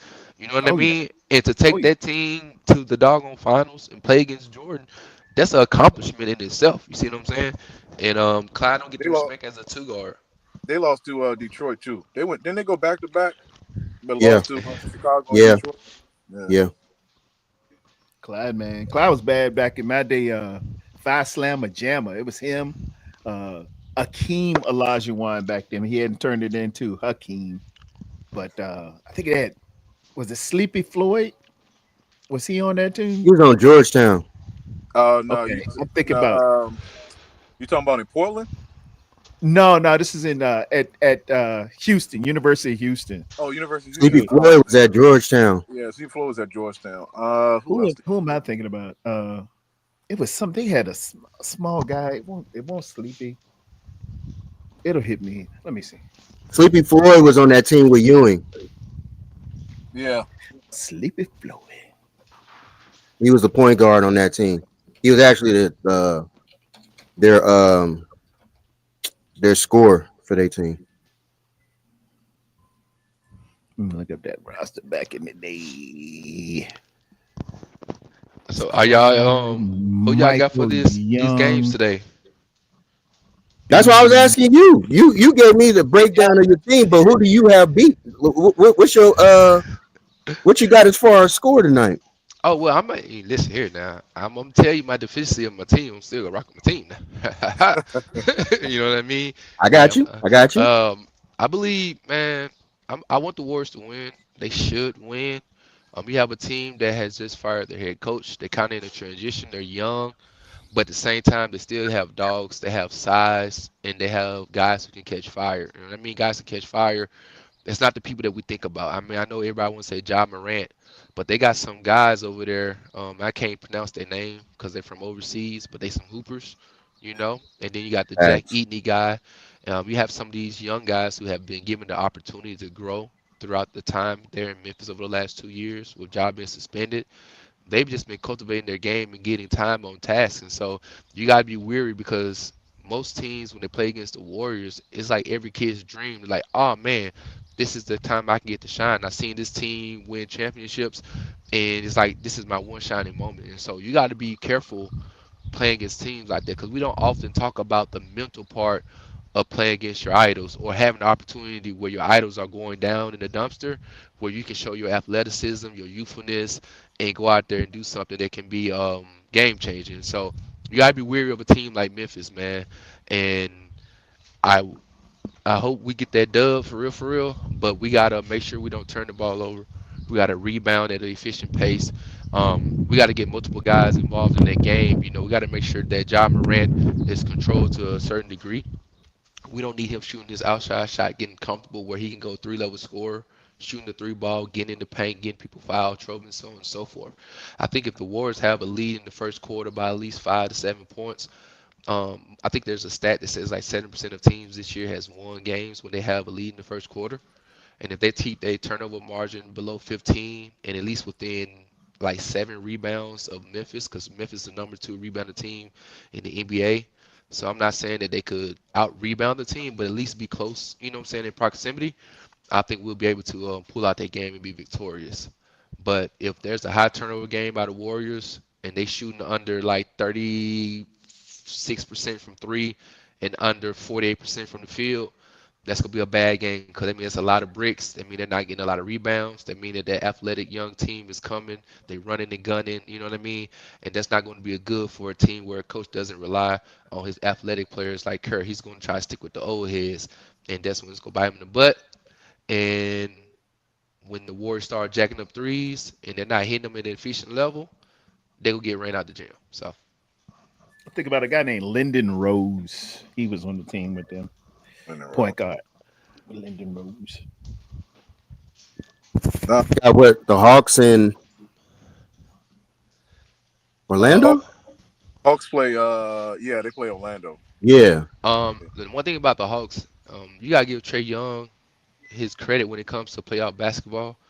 For sure. I believe he's one of the most underrated guys when it comes to just when big shining moments come. That boy like to step up and ball out. You know what I'm saying? He hit big shots, and so I love Orlando as far as their size, their front court size, what they do have. They could punish the Atlanta, but you got to make sure that you control Trey Young. If Paulo Banchero and Franz Wagner are able to get some type of back-to-back type of like that ebb and flow, two big guys making sure that they getting their points in the paint, they yucking up the game, being physical. And I know I don't like this generation of basketball players because a lot of times these big guys want to be on the outskirts.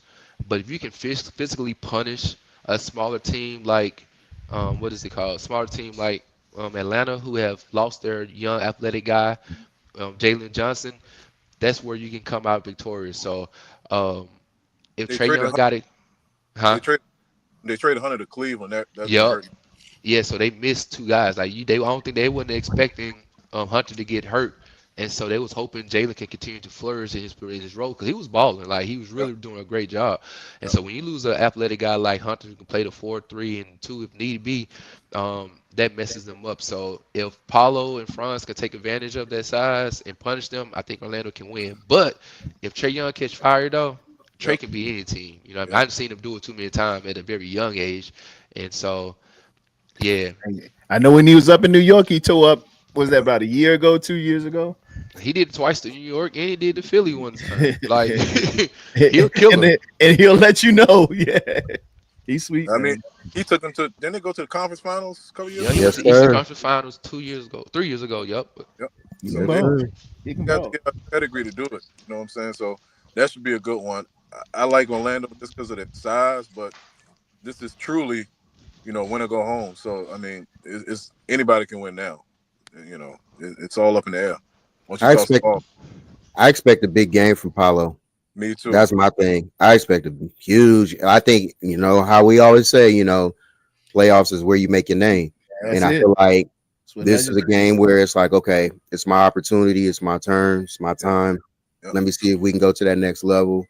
So, And Ja too. I'm expecting something from Ja. Ja better do something. Ja got to All do them grenades he throwing out there into the crowd and all that, shooting for. Hey man, You you ain't like better. the grenade. You ain't like the grenade. I like it. It's funny. He could have, in my opinion, he could have kept shooting. I For all I I, care, I it don't agree. bother me. I agree. Like, Hey, when are you taking what trash talking is part of the game? let me Doing ask little let me ask antics is y'all part this. of the While I game. got my basketball aficionado was on, recent comments from the great Zeke, Isaiah Thomas, about LeBron shooting with his shirt off in a do rag.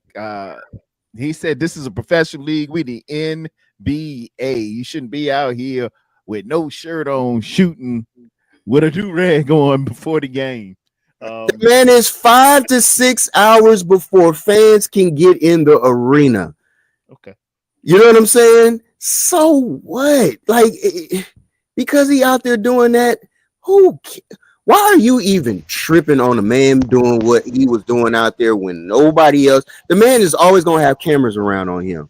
He can't do no right, wrong, whatever it is. You're gonna critique everything, but nobody critiques Isaiah for choking out his own coach after he got his eye busted. Nobody remembers that part. Everybody forgets that oh, you can't do that. I ain't never seen a coach get choked out. Granted, he did it. He didn't literally choke him out. He put his hands around his throat just out of frustration. But at the end of the day, it still happened. This He in man the is trail. He shooting in the jump trail. shots. Trail that thing now. This man is shooting jump shots before any fans is even in the arena. And you out there with the fans in the arena with your hands around your own coach's throat. I mean, make it make sense, man. Y'all, what we arguing about? Both of them are stupid. Is my point. It don't matter. Like, really? I can understand the clothes thing. Though, I ain't gonna lie. I get it. Uh, I'm not saying I'll make a big deal out of it like the way Zeke did, but I guess he's talking about. I don't know, man.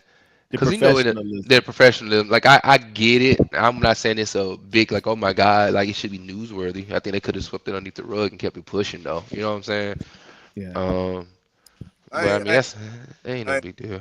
I don't think it's a big deal either. And there's a lot.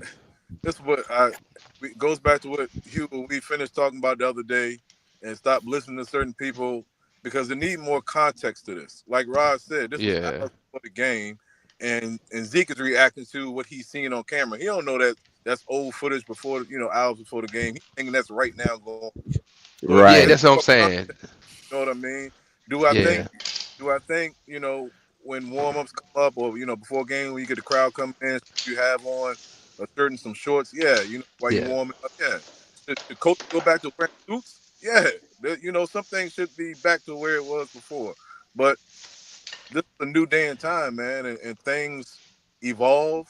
Evolve. Just like with football, with all sports, man. So things are not gonna be the same as it was back in the day when we were growing up. So we just gotta evolve with it. But I think it's more to do about nothing, honestly. But I understand what you're yeah. Right. saying. But wait, and I think what the issue is though with this though is that middle ground.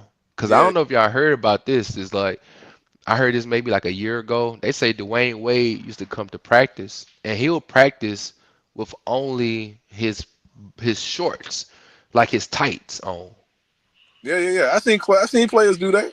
Yeah, You know what I'm saying? Like I with seen just players. giblets. I'm talking about like briefs, like your boxer Yeah. briefs. No, I Now, seen now, guys wear like the. I seen guys I wear know what you're some saying. kind of. No, I seen Hey, guys. hey, hey, hey, hey, but we talking about Dwayne Wade. That's a different breed. You know. I, Never I mind. get Let me stop. I ain't but gonna I, go there. what? I get it. Pause. I So get that's it. all I'm saying Shout out, because shout out Christian Carver, real quick. Christian Carver, 314. My man's Well, in the Christian. building. He said it's ironic Isaiah is tripping over LeBron when yet he has Jordan derangement syndrome. I Okay. mean that too. There's a But little context. There's more context to that too, because I believe Mike has something to do with Isaiah not being on the dream team, and Yeah, Mike that's all. all Facts. the time, literally. That's So there's always more gonna come context. up. There's more yeah, that's context to true. that. Yeah, So but that's that's the only more thing I say context. about the t-shirt Mhm. thing. Is like the t-shirt may lead to players warming up in no t-shirt instead of hoop shorts in you know what I'm saying, in the little dangly boxers. You I feel what I'm mean, saying? And you know what I mean? Like, cause that's the next. You know how they. That's the next thing to happen once you I, let one thing go. Some house I yeah, wish. shoes. I really wish they would take cameras away from practice facilities. everything. Like, stop showing that footage because now what happens? Now what happens is we forget the days when we played shirts and skins, Oh and we yeah, was out there in the middle of everywhere playing ball. I Like think that stuff to me.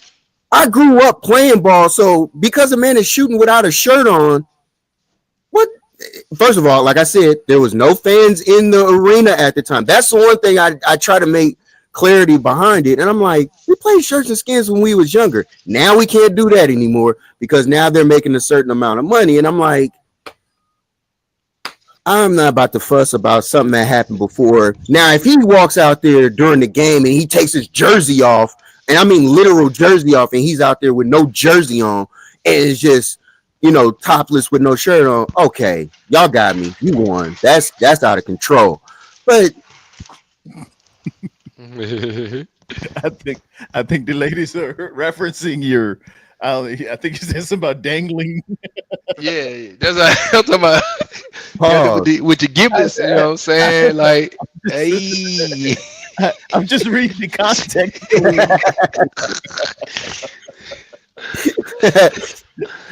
It's something that made him say, "Hey, wait a minute! Whoa! I don't know. I just it just Pearls." I think it's much to do it, about it, it. Man. It's much to do. I really do. I feel like it's just a bunch of nothing, and it's just an old dude. And you know how some old men always got something to complain about versus it being something. Look at how they dress, and look at how. Hold on, man. The They Isley brothers wore little midriff shirts too. Like y'all gotta stop this madness, man. night there, we had haircuts and we wore. Exactly. Like no, y'all had old. I forgot what the lady's name was. She was one of the nastiest artists ever known on the Millie face of the Jackson. earth. Who? Yeah, yeah. You know what I'm saying? And some of the words Millie she did Jackson. in songs, and I'm like, y'all gotta stop with this stuff, like acting like as if that generation didn't have it. And I'm like, yes, It it was, did. but you didn't play But the the only, albums. They didn't make mainstream. yeah, I'm about to say They the were only thing just about that in is, the back. yeah, it's and that's the thing I think we don't really talk about a lot today, man. Honestly, is like the diversity in which we had many genres, but the nasty or the more provocative genre was it there? Yes, but it wasn't pushed Yeah, yeah, mainstream. You had to go out there and kind of go look for it and get it. right. I think nowadays it's like the neo soul, or like we had R&B. Like on the radio, you had multiple things you can listen to. It wasn't just like one or two type of music, like Yeah. drill or just mumble rap. I think Right. back in the day they said, "Hey, we give you a plethora of things." Nowadays it's like, "Okay, I'm just gonna give you one thing." And I think Right. that's what the old people kind of dislike. It's like, "Okay, I know we was nasty. Hell, look at all the kids we was making." But you Yeah. know what I'm saying? we Mumble rap. Hey, but to your defense, twin, mumble rap is AKA scatting for old folks. It's the same thing. They didn't say no words to it. What is that? That ain't no damn words. But hey, they'll argue and tell me that it's otherwise because the kids these days mumble rap and all this other stuff. It's been around from generation to generation. I I mean, love all generations of music, but they but do. I'm a We DJ. do got like we do get like a rapper getting killed every 13 days though. I mean, we can't front like Dima. Ain't they really shooting you out here like for real. So Absolutely. so I mean, Absolutely. They are you really doing they it. are really about that like. Absolutely. It was another community that was about that life too, and used to do that and put us in certain places on Yeah, trees. yeah, I'll but just leave but it at man, look, that. but they like, but it wasn't us to us though. Like, bro, we just had another rapper get killed like 2 days ago. Like, Last Facts. week, nigga, last week in Atlanta, right? yeah, that's what I'm saying. Like, nigga, we are dying. we Facts. are we real. Yeah. We just used to rap about what we would do. We didn't actually do it. Nah, but I get what I said. I get where Yeah, he's coming. So I mean, I don't think he's wrong, but things are just new, man. It's just a new day and time. You know, so you gotta evolve and move with it, or you know, That's what it is. It's just, hey man, I'm gonna keep evolving, going about my business. It is what it is. Your parents wore bell bottoms back in the day. They was tight too. They flared at the bottom, but they missed that point. I just be like, whatever, just do you. Yeah, they need to Live bring back life. the jumpsuits, like from They did. They did. Jumpsuits are called what? Rompers now, ain't they? hey man, I see some young cats be wearing, the baggy pants and stuff. That's back in style now. So I'm just It's like, back in style. Everything yeah, is like a merry-go-round. It'll come back around. the big pants and not Yeah, the big, not the big. Well, it depends. yeah, it depends. Yeah, I'm like, no, they big pants. Yeah, little dudes buying all the XLs and double XLs. I can't find nothing because And there you have it. little Moochie Yep, who wears a yep. medium has all And little Moochie is 58.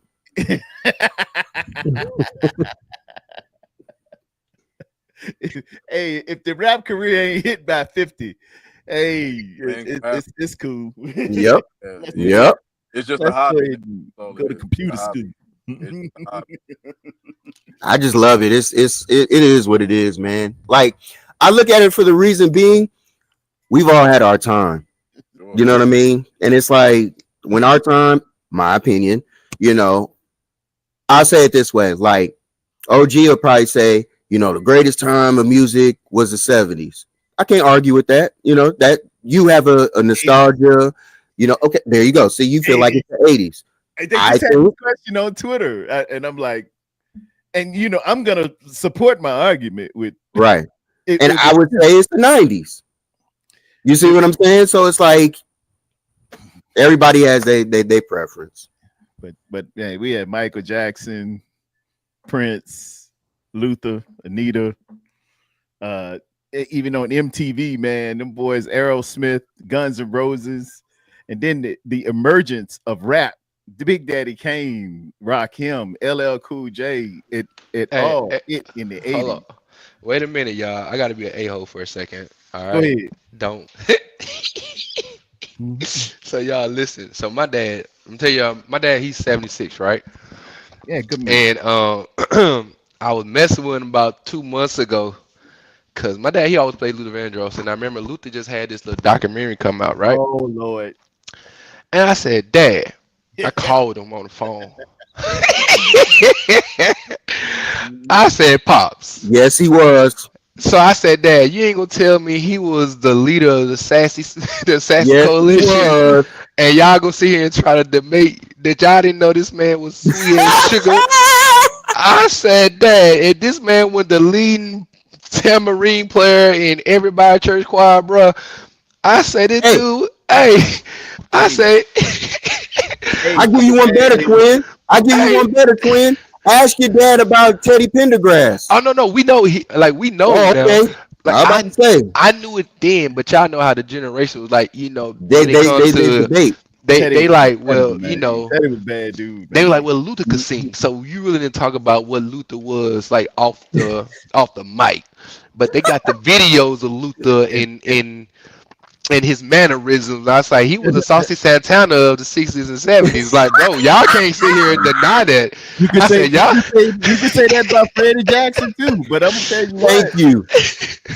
if you were born after 1981, Luther Vandross has something to do with you getting here. Oh no, no, no, no. Now see, I'm not taking away from his musical abilities. Now I'm just saying Hey, how hey, Luther is my sometimes mom's favorite. Luther like is my mom's favorite. Luther Yes, could sing. Yeah, Now look, yeah. let's not get it that twisted. voice Now is unmistakable, irrepressible, and undeniable. I ain't saying he the yeah. most manliest of men Nah, and the icon of he was the poetry, first but he was LGBTQ hey. male member. He was definitely him. He I mean, definitely He created the letters, huh? he crazy. Listen here, he was the first He accepted made one it, in the baby. black community, boy. I Cause the mean, man, you couldn't deny his talent. Like that man gonna have to look. Even Dave Bowie was like, listen here, he like a vampire. Like even he allowed that man to sing. Like listen here, man, go ahead, go out there and sing a little tune or something. You know what I'm saying? I You ain't just never had to gonna throw that. I just I ain't had to gonna be never say messy for nothing a out the way second. about Luther or Teddy. Them men have closed the deal for Yes. one huge era. Back before I was married. No, Yeah, yeah, yeah. they closed many deals. They've closed many a deal. Yes, they have. That's all I had to be messed for a second, man. I couldn't. I know you had to give it to me, but I that's my dude, man. I'm a roll with that voice, man.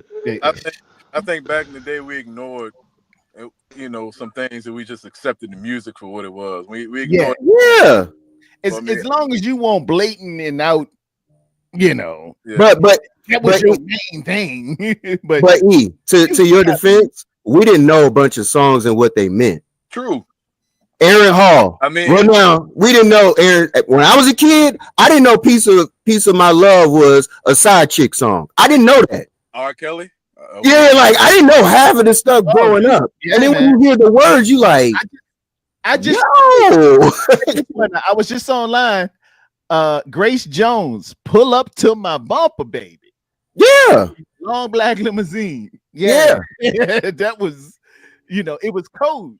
You didn't just say what Right. it was. Now they just, Now you you know say what it is. As old as I am to learn about the Electric Slide song, the origin behind that song. If y'all don't know, look it up for yourselves. I It's just give y'all a nugget It's a for that one. family show. it's the Yeah. rose. Yeah, exactly. That's what Oh, I'm like. Just look it up rose for yourselves. is still I the didn't know it growing rose. up. I didn't know anything about what that song really meant. But y'all gotta dance for it. Hey, man, it was true. it's I tell you what, when my girls get in this car, I make sure ain't no damn music, Don't play nothing. nothing. Listen to Mozart. Yeah, man. Like as a kid, we was just singing songs, not knowing what we were singing. And then when you think about it when you older and you like, yeah, such and such, and you like, Now I did it when I was growing too, man. That uh uh you're making it hard for me. When I went back and listened to the lyrics, I'm like, are you next, kidding? next. when yeah, next, yeah, Yeah. yeah. And I said, man, what a good song. And then I started listening to I said, this dude. And then the girl in there, step back, you get a little close. I feel a little poke coming through. Are you kidding? They playing this on the The radio. man said it. Girl, you knew you felt it. Yeah. And it's a moment that a lot of men have shared at one time in your life or not. It's just a sexual innuendo. Yes. Yes, Yeah. sir. I mean, Yes, sir. it's just a Yeah. different day and time. Today they But say what they want, how they want it. Yeah, they say it now. That now they hey, these kids ain't got no problem tell you what they doing.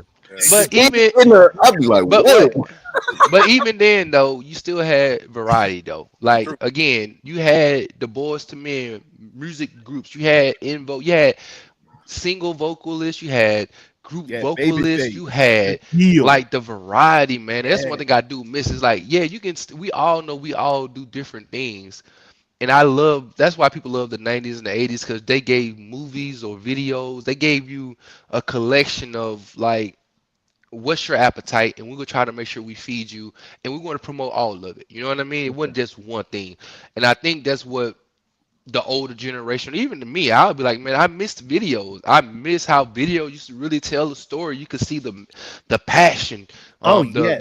the production behind it. You know what I'm saying? It was like an event when the video dropped. You know what I mean? You like, oh man, look at these videos, and then the movie soundtracks to the videos. Like we Oh, used to come sit on. here and be like, Boomerang. dog, man, like waiting to exhale, boomerang, um, none Life. got nothing got to Yeah. lose, or like you know what I'm saying. Like these Yeah. movies had these soundtracks that really captivated the moment. You know, it made a moment. You know what I'm saying. And so I think that's all the things like dog live instrumentation. I think y'all are musically inclined. Like one thing about the 70s and the 60s, you heard the saxophones, you heard the Oh yeah. cellos, you heard the trumpets play, you heard like these instruments, these live bands was magical. You know what I'm saying? There's nothing like going to a live performance and you Oh hear man. somebody getting down on the bass You. guitar. I saw this guy named Najee. Najee is Oh, a come on, bro. Oh yeah, you know Najee? Yeah, I Yeah, seen I'm not Najee. Uh, Yeah, Najee. so Yeah. I saw Najee like maybe a month and a half ago, man, and he got Luther Vandross doppelganger like playing his bass, fingernails 6, 7, 8 inches long. He out here playing the dog bass with little bitty got his little swimsuit on and everything. But I ain't lying, bro. Man had Ain't man nobody had question the guitarist from Earth, Wind, and Fire. Who man Bernadine? Bernadine, bad. man that That man can bite man a cinder saucy block. level. I swear to God, that man.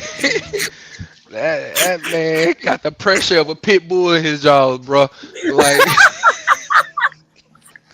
that nigga, he can bite a cantaloupe in half. Bernadine, man. Bernadine low, man.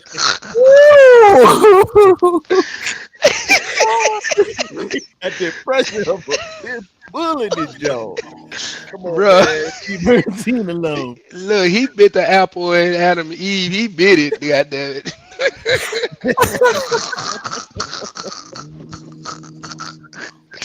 Who bit the Talk apple about out the dog? It was him. Bernadine like that, man. Bernadine, a dog, my man. Oh my goodness, boy, that is too funny right there, man. It's some bad new artists out here too, man. I'm big into Snow Allegra. If y'all ever want to check, she's kind of on the Sade side. She gives me Sade vibes. And there's a young man signed to Death Row named October London.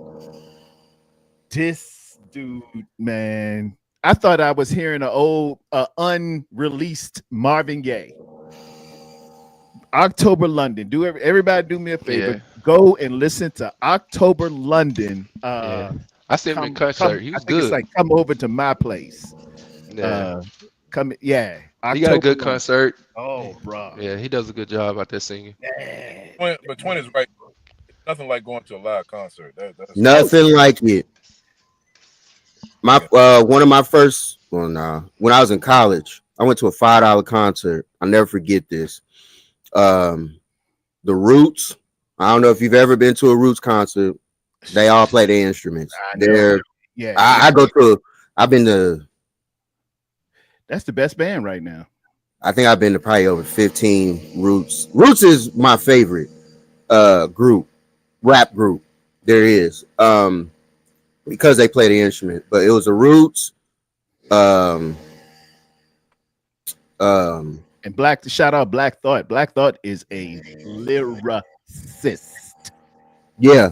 Roots, Common, Talib Kweli, and Most Def, Black Star. Um, And you got and that for $5. yeah, and it was Jill Scott before she was famous. She came out, she was the Oh, opening act. And did everything. Yeah. yeah, That was $5. yeah, That was this was that. Yeah, that was this had to be 2000, fall. No, it was fall of '98. Yeah, I'm gonna say this is the 98. Okay. '90s. This Yeah, '90s. that's fall '98. Wow. Mm-hmm. So I say, That's man, '98 got. Sorry, 98. anybody want to ever debate me with music? 1998 has the best, arguably, catalog ever. Any year, I don't care if you want to any jump. I don't care. Name me a better year than 1998 musically. That 96 was incredible. 88, 89. It was some stuff out here talking. 88, 89, 96, 95. It was some big boomers out here, but I ain't gonna dismiss 98 though. 90, No, no, no, no. they 97 did have some good years too. but that 96 boy, Tupac dropped two quadruple platinums in 1 year. He still, to me, that's the best year of a rapper. Even though he died, it was a posthumous release for Machiavelli the Dawn, 7 Days Illuminati. But earlier that year, he had just dropped a double disc, All Eyes on Me, and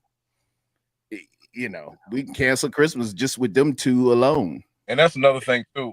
You used to have artists do multiple albums during the year. Now you got a big time artist. They may do one every 4 years, 5 years, or something. So Not only that, I think the biggest thing is back in the day, it was the feeling of going to your record store, whatever, Yeah, buying the CD, yeah.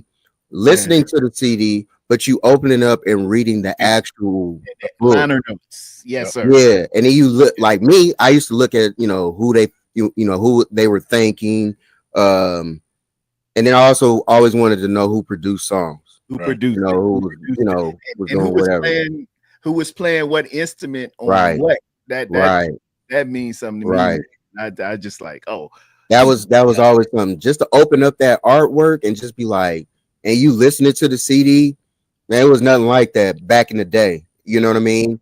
But it was now, even bigger with the album, man. The album became sometimes it was a poster. And you had the liner notes and a poster in there, and then you could take the cover and put it on your wall as well. That thing was kids will never know how it was to have sold out music. Right. no, they don't know. They don't know Like how to, that day when that CD came out, if you wasn't there to get it, you better be at Phono Booth oh my then, goodness, to know how that Sam feels. Goody or somewhere. Wait a minute though, man. Y'all ain't talking about the artwork though. Like peeling back those covers though. Like Oh peeling back yeah. the you know what I'm saying, and reading the Like the remember you used to Outcast read it, CD yeah, too. yeah, man, like this should be a thing to do. You know what I mean? Yeah, I know all about the artwork. I used to sit there and be like, bro, they put real naked women in this CD. Yeah. Ice T, Yeah. Yeah. True Live Crew. Ali, True Live Crew, baby. Crew. Yeah, man. Yeah. Man, it's a different feel. And then that's what made you get with, like that music or that artist to be like, yeah, I really mess with their music. Because you had a different appreciation for their music. Nowadays, it's like, if I ain't got a minute and a half of that person's song, on to the Uh-huh. next song. Yeah. I don't even got to know who they was, they mama, they daddy. I don't even care what city they from. I don't care who produced none of your tracks. Shoot, I just bought an album. I mean, I bought vinyl. I got a vinyl like maybe this Christmas and Oh, one that's again in dope. January, right? All right. And so when I got my vinyl, it was a J. Cole vinyl. He gave like a 10-year anniversary for one of his albums.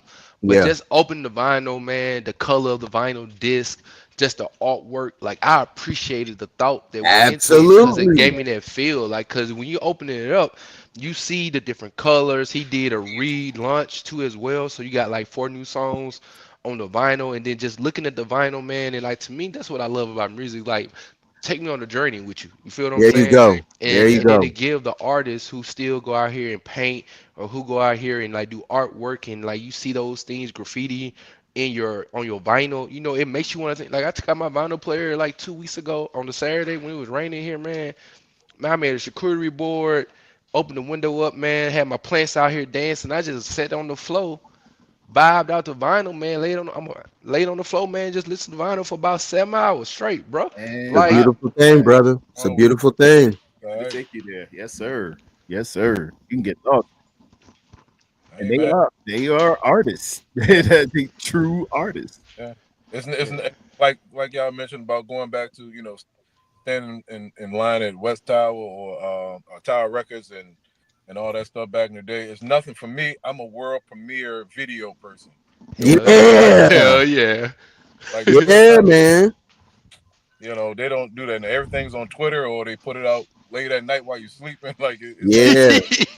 You know what's oh, crazy that you say that, like world premiere? Do you remember as a kid being that Michael Jackson would have like a world premiere and your whole family would go and yeah, sit and watch that Yeah. video? yeah. Like that was back in the day when music was just different. There will never be. That's why you can never argue with me with Michael Jackson being the greatest. You could Oh never argue yeah. that. But just to know like that type of impact to have at that time, oh music is life, man. That And, and the then he world did premiere of Thriller. and I'm then he tr- did short films too. Like that's another thing. He didn't give you a yeah, 2 minute video. Skywalker. He gave you a whole treatment. You feel what I'm saying? Yeah. Like Not Moon. I said Skywalker. Moonwalker. Moonwalk, or when he Yeah. did was it Criminal, Smooth Criminal, like all them videos had, Remember like you the said. time? Remember the time. Yeah, bro. There's certain things you could never tell somebody. I beg my mom and dad to be able to stay up to watch Thriller. Exactly. You know what I'm saying? Like you would never. Nah, man. You Nah, you could never argue with me with music like that, and then man. going to school, right? When you saw that, you had to go with pure emotion because you didn't have the phone with you or nothing like that. So when you talked about the video, you was really immersed because you knew you couldn't watch it 17 times. So when Right. you sat down, this is the thing about distractions that they do this on purpose for us today.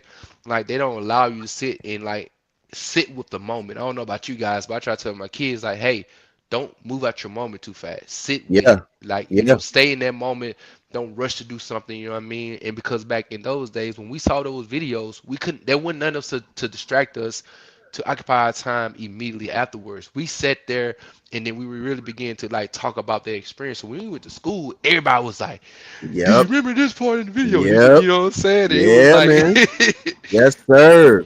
To have them days back in the day when you used to record music off your radio.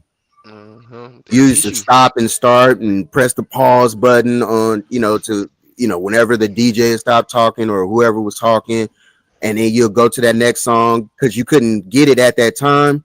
Then they'll go on. That would be your clean version or whatever.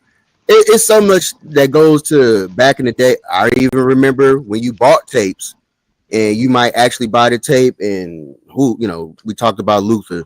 You'll take Luther's old tape, put that little tape, that scotch tape over it, or put the little what is it? In What's the that? dip up top, so you Yeah, can at the record top over it. and the two See, little we square put buttons at the tissue. top. See, we put tissue in Oh, ours, tissue. bro. There you go. There Yeah, you go. Yeah, yeah, You tissue had yeah. to paper. put tissue Feel it. and record right over that tape. Yep. Yeah, yeah, Man, that was back in the day, boy. yeah, yeah. Hey, the God. first time I saw Thriller, I was at your house. Yeah, I was with y'all. yeah, I, yeah. I was with We y'all. Michael Jackson phenoms. I was remember. Were you there? You were real young. This was I was young. I was small. 83. Yeah, Yeah, you was when Michael Jackson did the the moonwalk. Motown 25. Yeah. We were at grandma's house. Everybody was there. We had one of those Sundays, everybody was up there. Tyrone, Best, Lisa, everybody. And man, Michael Jackson tore that thing out the frame. And Tyrone, there you go, that boy bad. that boy bad. Everybody got that uncle, but hey, boy, that boy Yeah, good right there, Boy, that was man. bad, boy. That boy. yeah. So we Yeah, got a couple of them. We got a couple. yeah, man. They will argue. I remember Tyrone All arguing right, wait, with, wait, wait. Hold with, on, with hold Uncle on. Charles Fire you. about Fire who you. was better. Who was better, Cut it James off. Brown Cut it off. or Cut it off. calm down, Allison. It was an argument about who can dance better, James Brown or Michael Jackson, and they argued for about, I think it was about an hour and a half, man. And they just, did you ever see Michael Jackson do the rubber leg backwards? Uncle Charles won't having it, and my Uncle Tyrone's like, man, that man, sold 80 million. I made it. Did this. That's how it be though. Back in Yeah, them days, yeah, like that was the debate. When you watched your uncles or the OGs, from back in the day, argue music, and being that kid, you would sit there and just listen to the story. You know what I'm saying? Because you'd be like, "Wow, man," you know. You say And then it'll kind of influence you depending on how you grew up. It would be like, man, let me listen to James Brown. Let me That's see what he's exactly what I talking did. yeah, about. it made you go listen to That's right. James and watch and see that Night Train video with him doing the rubber leg. And then I was like, that is a bad move. That was incredible. James could move that thing all the way down there, and then the man come put the coat on him. James cut that thing off. Boy, James was an entertainer. He was an entertainer. Nobody's better than Mr. Dynamite. It's a crazy thing back in the day to know how stuff will be. Whoa, Damian Lillard will miss the start of the playoffs with that blood clot. Oh, Breaking news just came out. It just No, popped on my phone. he Um, been out for about a month now with that. yeah, he ain't gonna play. I He don't won't think play. he might play, but I he got that. It's like the Chris Bosh thing. Yeah, he ain't gonna play. I give him about 10%, 10% chance to playing. I I ain't don't see him playing this playoff. That's detrimental, man. You can't mess with that. You ain't gonna have no Hank Gathers again. right, You right, you don't do that, man. right. That Yeah, DeMar Hamlin yep, people, you got big money on the line, and you can't. Nah, you're not about to do no craziness like that. and you know what? I don't mean to push the topic, but you mentioned DeMar Hamlin. You know what negativity that could have did to your league and to your business if that man had died on that field that night?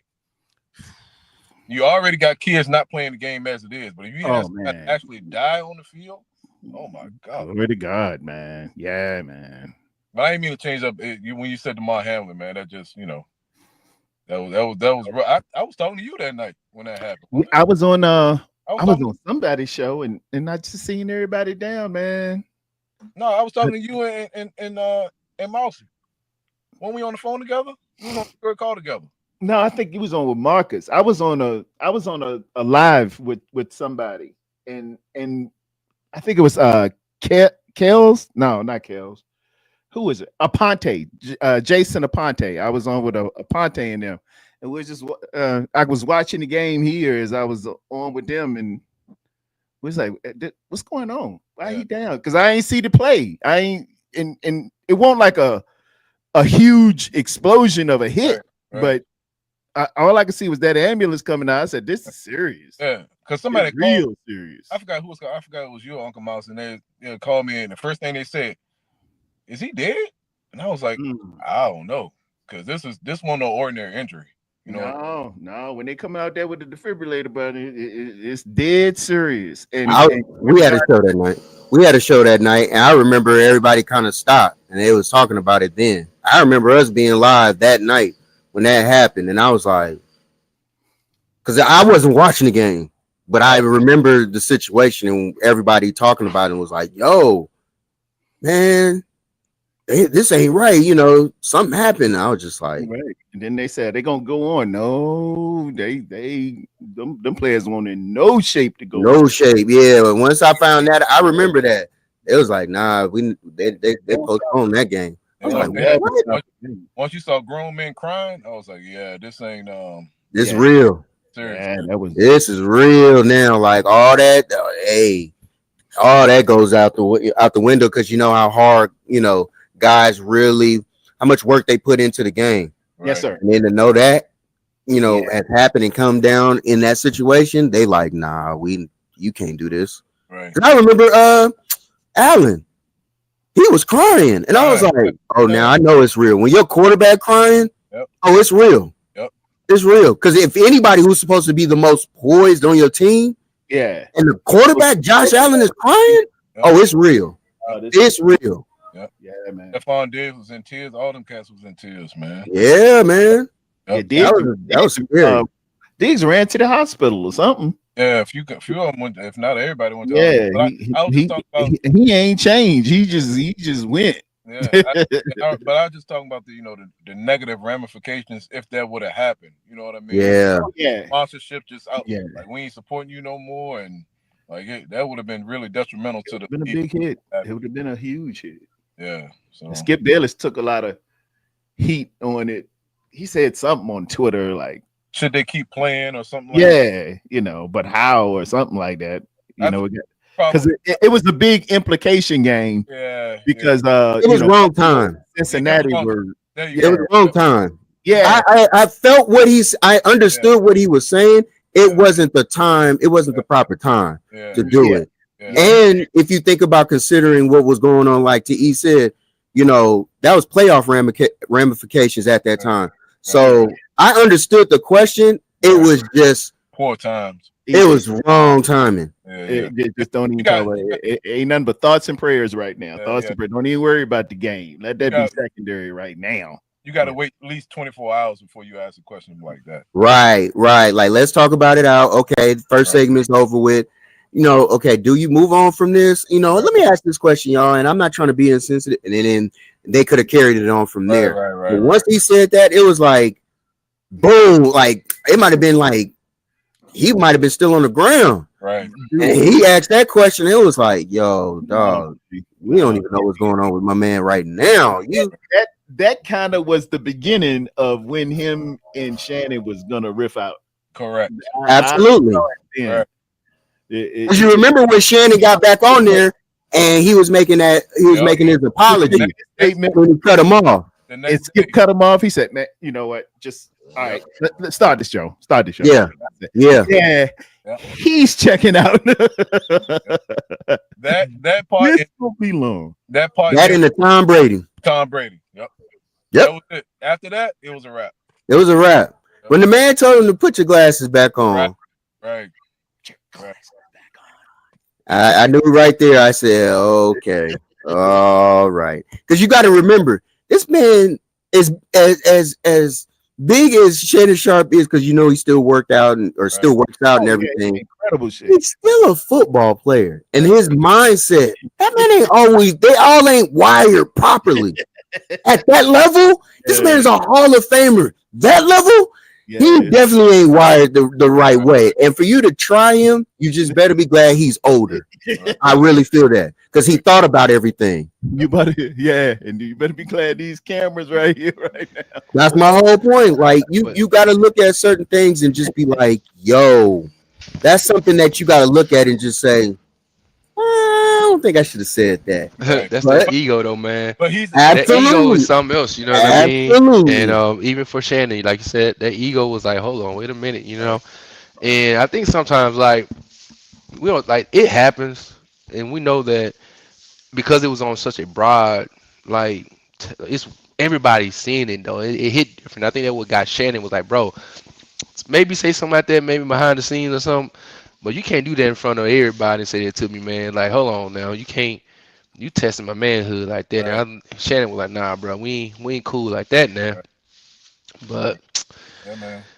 You know what? It's a day and age, man. I'm so glad a lot of these athletes got their own pod and shows, man. They can give their facts and do what they want to. Because I remember Jim Everett choked the hell out of Jim Rome. You know what I'm saying? Jim Rome. And he ain't been on TV since, boy. He ain't been burning. Jim Rome ain't been burning none since, boy. Right. You know what I'm saying? I'm so glad players can do it, when they want to, how they want to, instead of having to answer to somebody else. And I think a lot of reporters, a lot of the writers and journalists, they upset about that. They don't like that I don't have to come to you for something. You know what I'm saying? So, but see, that's the tricky thing now, though. They can't fabricate any more lies on players. No, they still do though. They still do.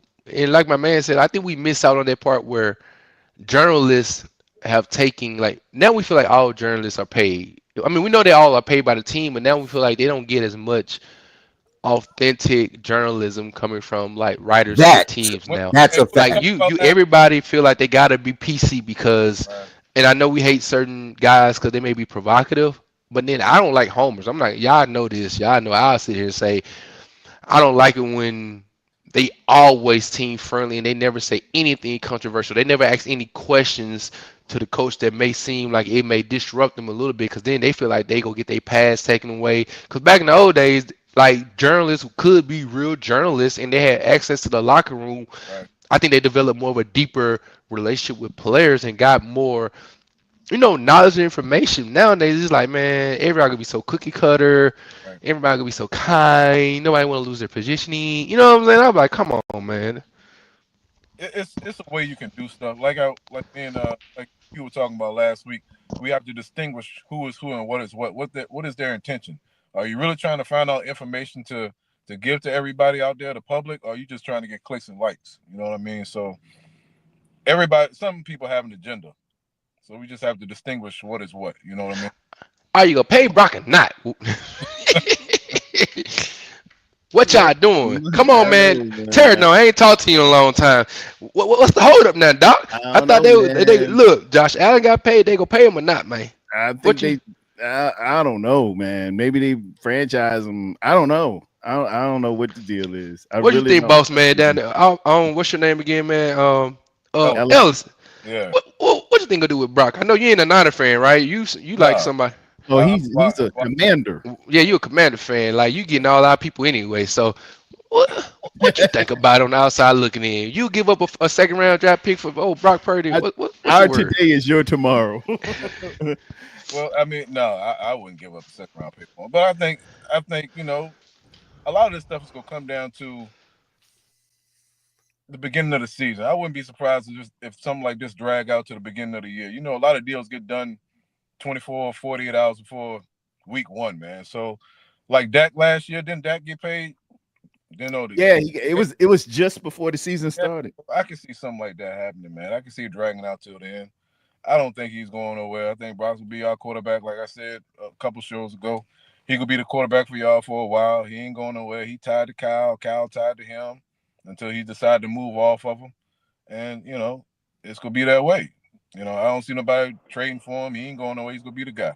You know? I got Unk in the building, ladies and gentlemen. Y'all welcome the Regal Eagle. Dennis is here. What's up, Dennis? What's Bah, good, bah, people? bah. What's good? What's good, baby? What's good? How you doing, Unk? What's cracking? Man, Man, your boy this on, dude on got lunch more. break, man. I He had to got tap more in, man. stories than Curtis Blow. Would you say? Hey, I had to tap in, man. Your boy on the lunch break, man. I've been on the whole time. I was like, man, let me go ahead and link in with these boys, man, and talk some good stuff. Dennis has the Regal Eagle podcast. He's all about them Philadelphia Eagles. He's got a crack staff of guys, man. Y'all be in there just tearing up, doing big things. I know your wrist a little heavy because you got a championship ring on it. Yeah, I mean, you know how you do, man. It be like that sometimes. You know what I Yeah, mean? Be out I here with the rings on, man. We got two of them boys. You know what I mean? get a little carpal Yeah. tunnel on that thing. I know how it Fresh. is, They baby. fresh too. It ain't came in yet. You know what I'm saying? Your boy Jared ain't released it yet. You know what I mean? But it's coming. It's coming. Don't Yeah. worry about it. It's Check in the coming. mail. Check in the mail. First, Yeah, of it's all, coming, man. first of all, congratulations on your ring. Oh, You, man. you in my division, but I'm coming for you. I'm coming for you. Who? There you go. Hey, he's a Who? commander. Y'all got to see them commanders again. Oh. Hey, Don't see them I on don't know. on I the don't know. I don't know if y'all saw my podcast, but hey, I said that the Commanders they gonna be nice this year. Debo was kind of what they all needed. I ain't gonna hold you up. You know what I'm saying? I mean, I don't know if he's coming in laced on first game or how he's coming in. You know what I mean? He could be coming in full leather outfit, lace. Hey, I don't know. hey, Ass out like Prince. I have no clue. I But Nah, don't, yeah, your boy, man. Yeah, I could care less how you come to the game, how you leave the game. Show up for them. they just Show come up ready for to them. play. Yes, sir. I don't care what, behind closed doors or in front of the camera, but when you on this field, you play your ass off. That's what I need. That's right. Yeah. That's right. But Man, real talk, congratulations on the ring, man. Y'all had a great year. appreciate you. Yeah, Yeah, I'm man. Appreciate you. salty. No, I'm salty, but I ain't gonna lie. I I understand. wanted I wanted congratulations. to talk about this Skip thing, man. Hey, look, Skip done had numerous times he could have got his ass whooped by numerous players. Main one being Chris Carter. Chris Carter told him Oh to his yeah, face, Chris. Hey, Chris. "I'll They never put be Chris on your on show off. again. Yeah, And Jalen And Rose, if you say anything else, I'm gonna punch you right in the face." yeah, remember yeah. Jalen Rose got at him? Oh, Yeah. Jalen. See, Jalen hit you so mentally. Yeah, yeah. That dude is my spirit animal. There, he gonna come at you. Jalen pulled his stats from JV. Or something. Did you average 1.2 points a game or something? Skip said, Come we'll with the talk about stats on his behind. that. He said, "No, we'll talk about it now." Mm-hmm. Let me say this. I say what up, I What up, said what up, Rob? one of my things is with Jalen Rose, I've always respected because me and him had the same mindset. When I played basketball, and y'all know how it was with sports, I did my research too on people that I had to guard. And what you know how people do like your scouting reports and everything to find out what where they want to shoot, blah blah blah. Okay, we got that part. But I scouted who your mama was. I scouted who your dad was. I scouted who your sister was, and maybe even who you dated. Mm. And I told you everything on the court. I ain't gonna say exactly how I said it, but I just know that Dennis know if I get to talking noise, how I can It's be. over. It's very ruthless. It's I over. I get with you. I get with you.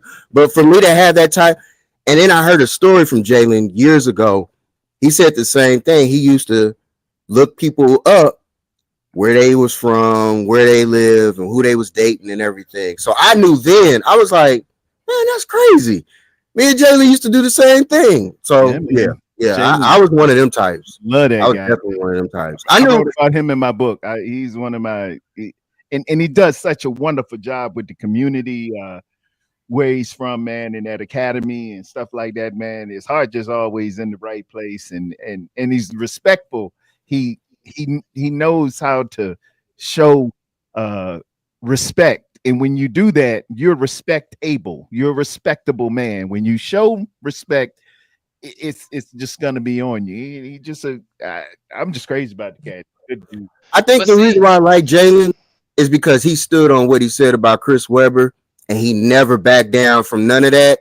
Yep. And the only thing that Chris had to do was accept what he had to say because Chris knew that he was wrong. Yeah, And Jalen was like, "Nah, I'm gonna put it out there. You not about to run from what I'm saying because you know I was there. It's not like I'm making this up. This is speculation. I understand the bro code. Shouldn't have never put it out there. But at the end of the day, they good now. Yeah. My bad, twin. And that's Yeah. all that nah, matters. you good. I was just making Hey, I mention gotta of bounce, fellas. I gotta bounce. All right, my G, you got take to it buy easy, man. E. I'm holler at Have you, a good man. one, E. Love, man. Get Be the easy. babies. I was just gonna make mention that so growing up playing basketball in Mississippi, but I think my senior year I moved to Michigan, right? And so we played against Country Day, which is Chris Webber old school. But I remember playing against like me being from the South, like joning and all that stuff. It was so natural. And then even when it comes to physicality of the game, it was so natural. When I played against guys up north, only time we called foul down south was either the last 2 points or it was just egregious.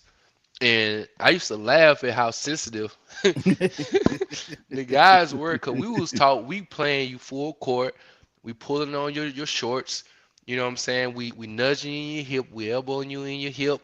You know what I'm saying? Like we are pesky. That's why I love Rondo so much. Like we were those pesky guys. Like we always was just being an irritant.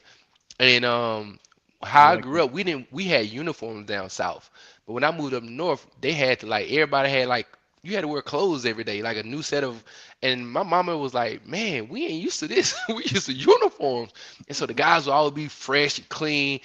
And here come I'm dirty South. I'm a dirty South nigga. I'm over here like, hey, bro, you know what I'm saying? Like, man, you can jaw me all you want. I'm on your head. I'm finna mess your shoes up. I'm finna like, you know what I'm saying? Like, I'm gonna get on your nerves. And so it was a fun thing learning the different how people play, like the different styles of basketball. So you got the Michigan, or you got the guys from Chicago, or you got the LA Hoopers, you got the Southern Hoopers. Like you start to see the difference in how we approach the game of basketball, but we still all had the same love for it.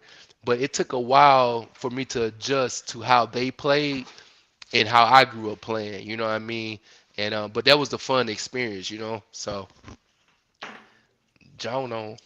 I agree with you. You said everything. I used to think that same way when I played, and going like when you leave home and you go and play somewhere else, and you be like, man, I wonder how they play here, or I wonder how they play here, and you be like, man, you soft, man, like you Charmin talk. You just, hey, man, I once I figured it out, and once I knew anybody can put the ball in the basket. I think that's the easiest part of the game.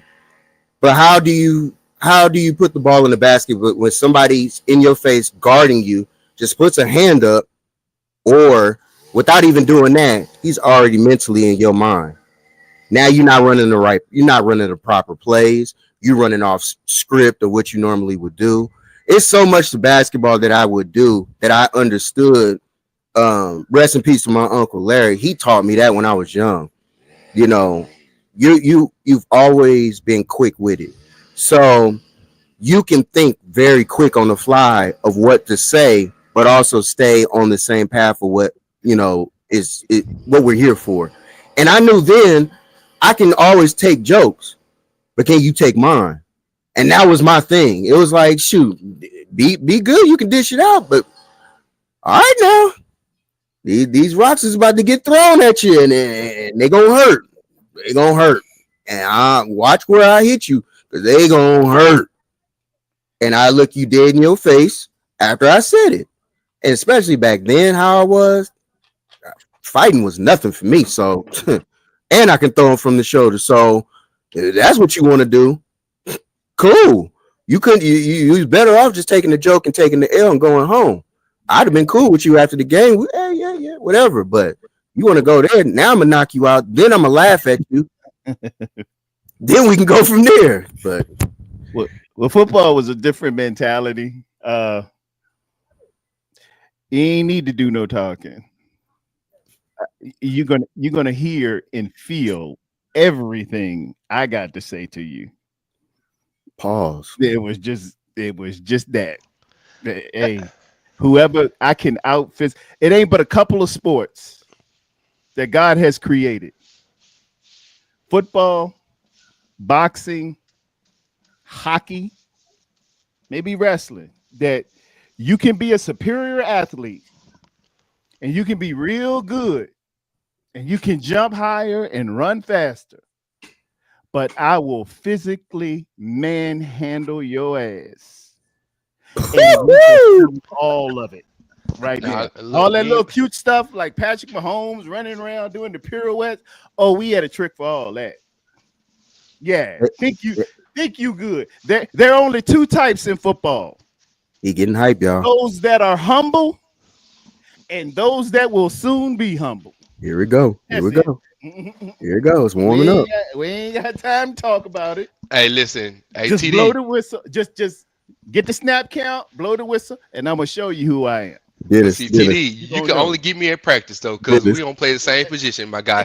Look, hey, I am a skill position player, god dog. Unless you coming out here lining up me as a DB, I'm gonna be talking. We got ways of finding. I know, that's what I'm saying. I mean, there's ways for you to get me, but look, that's how we used to mess with our linebackers, boy. Like me and my linebacker was cool. We was roommates, and so like. Just stay with me. Yeah. I played football. I wish I would have stuck with football in a way, and then I'm kind of glad I didn't. And then I had a coach my junior year was like, all right, that's it. You can't play football no more. And I was like, man, whatever, man. You better holler at my dad. I ain't about to trip off you. You can't tell me what I can't do no more. That man did it. He went and hollered at my dad. And my dad, he said some junk to my pops, and And man was like, can't play no more, man. But I had plenty of letters and stuff, but it was just like, come on, man. I want to hit somebody. You know what I'm saying? And to know that how, I can bring that into basketball. Oh yeah, you didn't want to play against me. Them That are the that best. To me, those I are the best love you. basketball players. LeBron was a football player as well as Allen Iverson is probably Yeah. the best football player that played basketball that was great there ever was. I done seen Bubba Chuck. Bubba Chuck played safety and he played quarterback.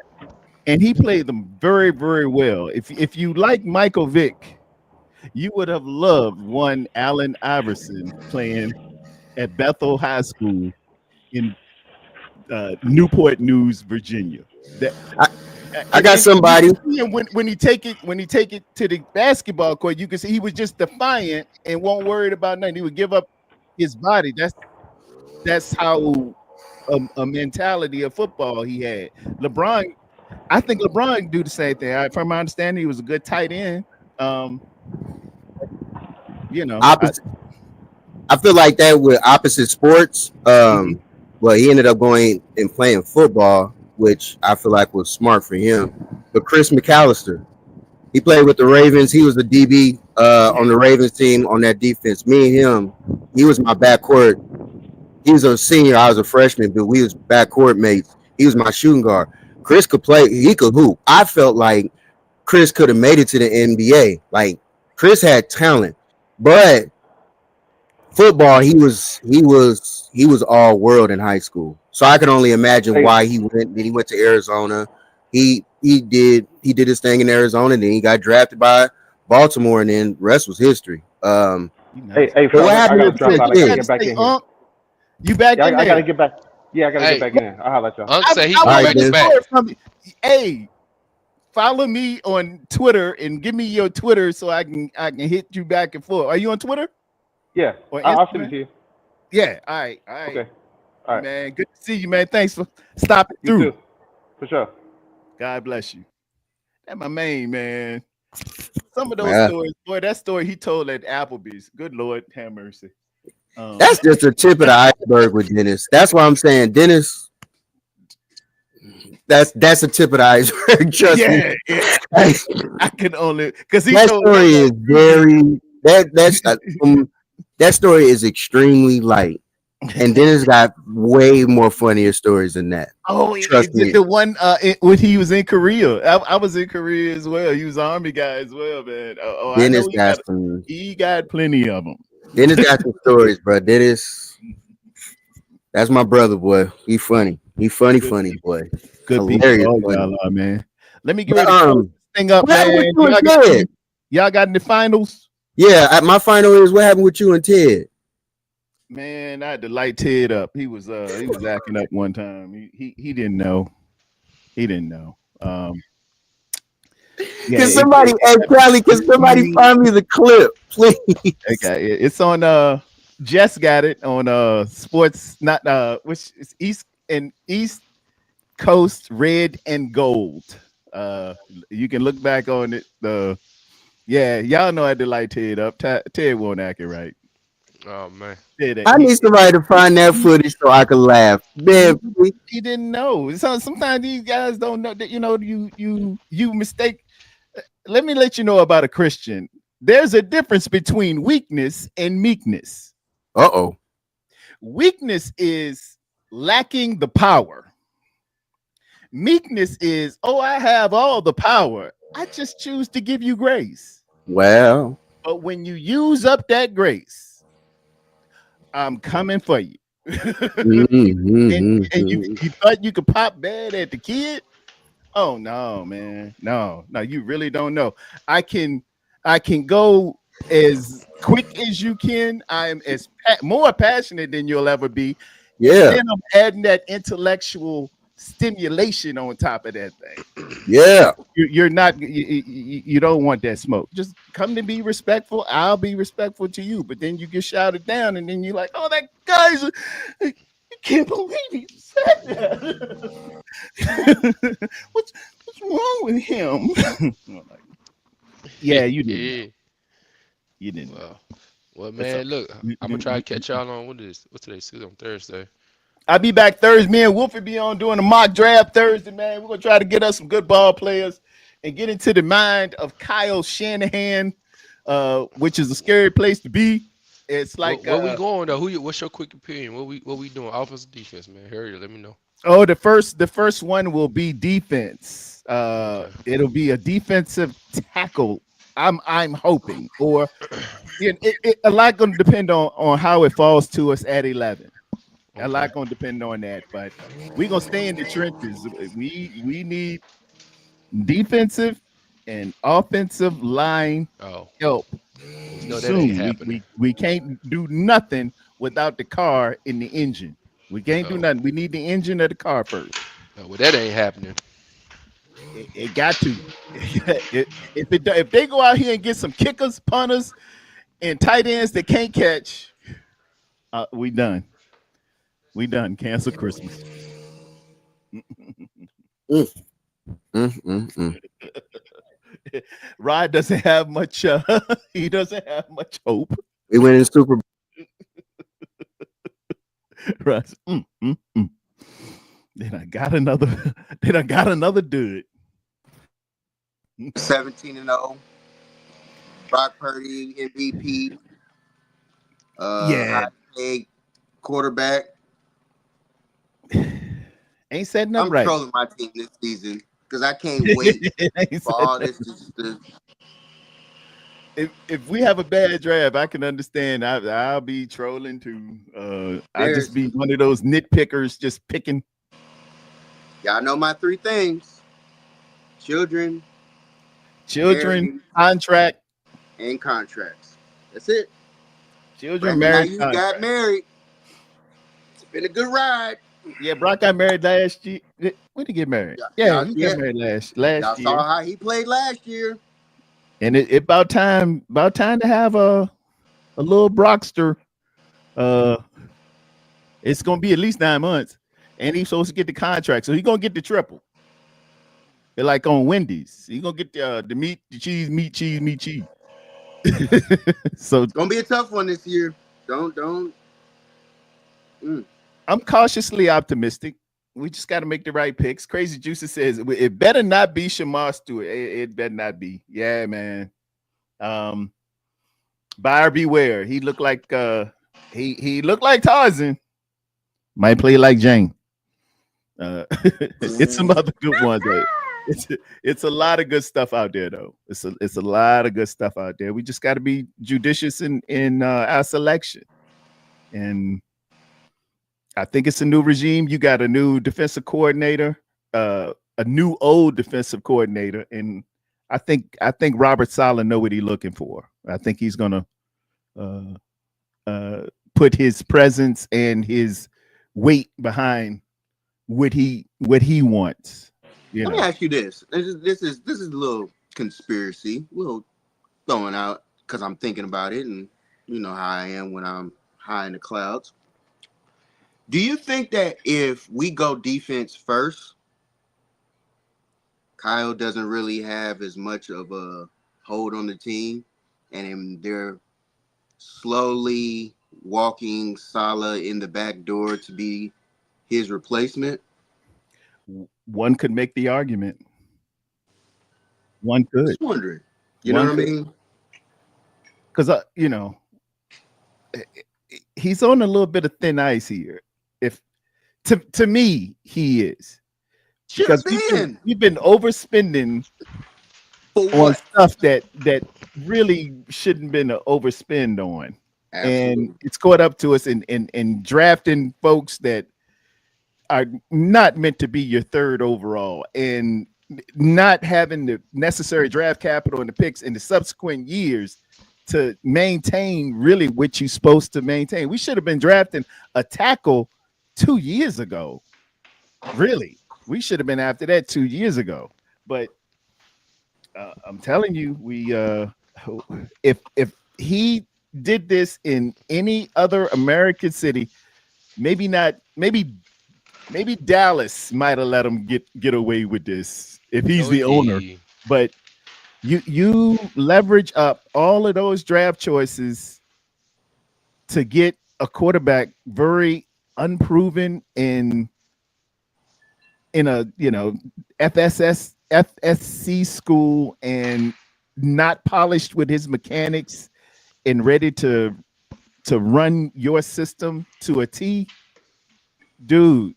And he ain't paying out. That man was get ready to go to the Canadian League. Jim Harbaugh threw him a bone. Trey Lance is going to be in the LA Chargers. You know, Jim Harbaugh did a solid. Oh, If not see, for you know, that, I disagree that with you dude now. was going to UFL or Canada. I mean, then you know I'm gonna be a advocate. I still don't agree with how his evaluation is so I do different than too. everybody I else, do man. too. How is it a guy gets 4 games, not even consecutively, but again, the whole issue was Brock didn't have his people this year. But when Trey played, he never had his boys at all. He never had a Christian McCaffrey. He never had a Debo Samuel, and he never played with a George Kittle. But then people evaluate 2 games, one in the god doggone monsoon, and another one where, you know what I'm saying, he didn't have the prerequisite guy as far as his leading running back got hurt in the second quarter in a game where they was actually winning before the rain came. But then now everybody always evaluates so differently his play compared to how other guys play when they don't have all the weapons.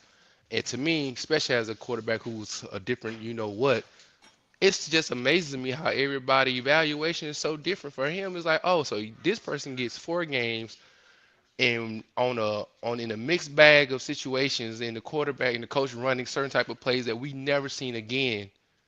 But then all of a sudden we look at this person, oh, they terrible. He was same age, young guy. But then we said we had to win immediately. In the next 6 months, we had to win. But now all of a sudden we still talking about, oh, this quarterback needs time to evaluate. They needs time to grow. They needs time to continue to learn the system. And that was 2 years ago. But it's like we got grace for him. We got mercy for him. We have excuses for him. But Who, then the other Brock? guy, yes. But the other guy doesn't get this, did never Uh oh, here we had the go. same Uh oh. opportunity No, and they no, never had the no, no, same no, chances. no, no, no. Brock came in here ready, man. But no, wait, you didn't hear what I said. I said Okay. when your boy came in, George Kittle didn't play. The number one running back wasn't playing. Christian McCaffrey wasn't out there, and Debo came in on a holdout. We don't take context into evaluating his roster and the guys he was playing with. But then Well, when this guy comes up, we evaluate context, we evaluate roster spot, we evaluate what was going on surrounding him. And my thing is just be fair in our judgment and our critiques when we judging people. Because if somebody would took that same type of, the same energy, we don't do. And that's my only issue. Is like, bro, why we act like he went out there with a fully healthy Debo, a fully healthy Brandon Ayuk, a fully healthy Christian McCaffrey, a fully healthy Kyle Juszczyk, a full like he didn't have that. But then when Brock doesn't have the same thing, we see the difference in how the offense is ran. We see the difference how things are going on. And that's my whole thing was like, bro, if he would have played 8 games with the same lineup and had um 17 touchdowns, 25 interceptions, bad situations, I'm with y'all. But there's no data in an end game of those same type of plays. And that's what makes me scratch my head about our fan base. It's like y'all said this boy was young and he need repetition. Y'all said this boy was ready 2 years ago, 3 years ago. But what we hear now, hey, he still needs times. He still needs to develop certain things. He's still a quarterback that's learning certain things that he had to get out of his system in Iowa. We still got it. Like he still has the potential to grow. Like, oh, look at this. We have what? An opportunity to grow. We have an opportunity to learn. We have opportunity to like I so the so you- diff so so you feel like they kind of catered everything towards Brock, but didn't for it's not no kind Trey. of the proof is literally in the pudding. Like we can watch the games and look at the roster and who was playing and what was going on at the time that he was playing. It was such a different dynamic. And I just Brock feel came like we don't Brock we came don't in talk on about that. Brock came in on December of 2022 after Jimmy G got his foot cracked. Yes. He ran off 7 wins and got to 33 points per game. I'm not arguing that. He just did that. And, I'm not arguing that. I'm no, arguing but that I'm the saying, defense. what the equivalent should have been is going back to 2021 with Trey Lance. If when Jimmy G got hurt, Uh-huh. right, And and Trey Trey took Lance over and against Trey Lance Houston. started in Arizona, right? Uh-huh. Trey Lance would. This is even before Brock got here. I mean, Brock ain't even. He's still in college or Yeah. wearing a book bag taking finals. Trey Lance should have came in there and ran off 4 wins, just like Brock did, but But he I said didn't. my thing was George Kittle didn't play that game. The running, like that's what I'm saying. The prerequisites talent around him wasn't there. That's all I'm mentioning. I'm mentioning the same talents that we know that Brock had around him, and he was successful. He did a beautiful job. I'm The, not knocking that man. the only difference is That's a lot. It's way. We got CMC Who and is then CMC? Now let's talk about it. See, let's stop right there. Let's not go no further. CMC was a what player? What was he? He was an offensive player of the year candidate, right? no, he won offensive player of the year. Oh, and he broke records, right? Yeah, that year, yeah. Yeah, so he wasn't just a regular running back, correct?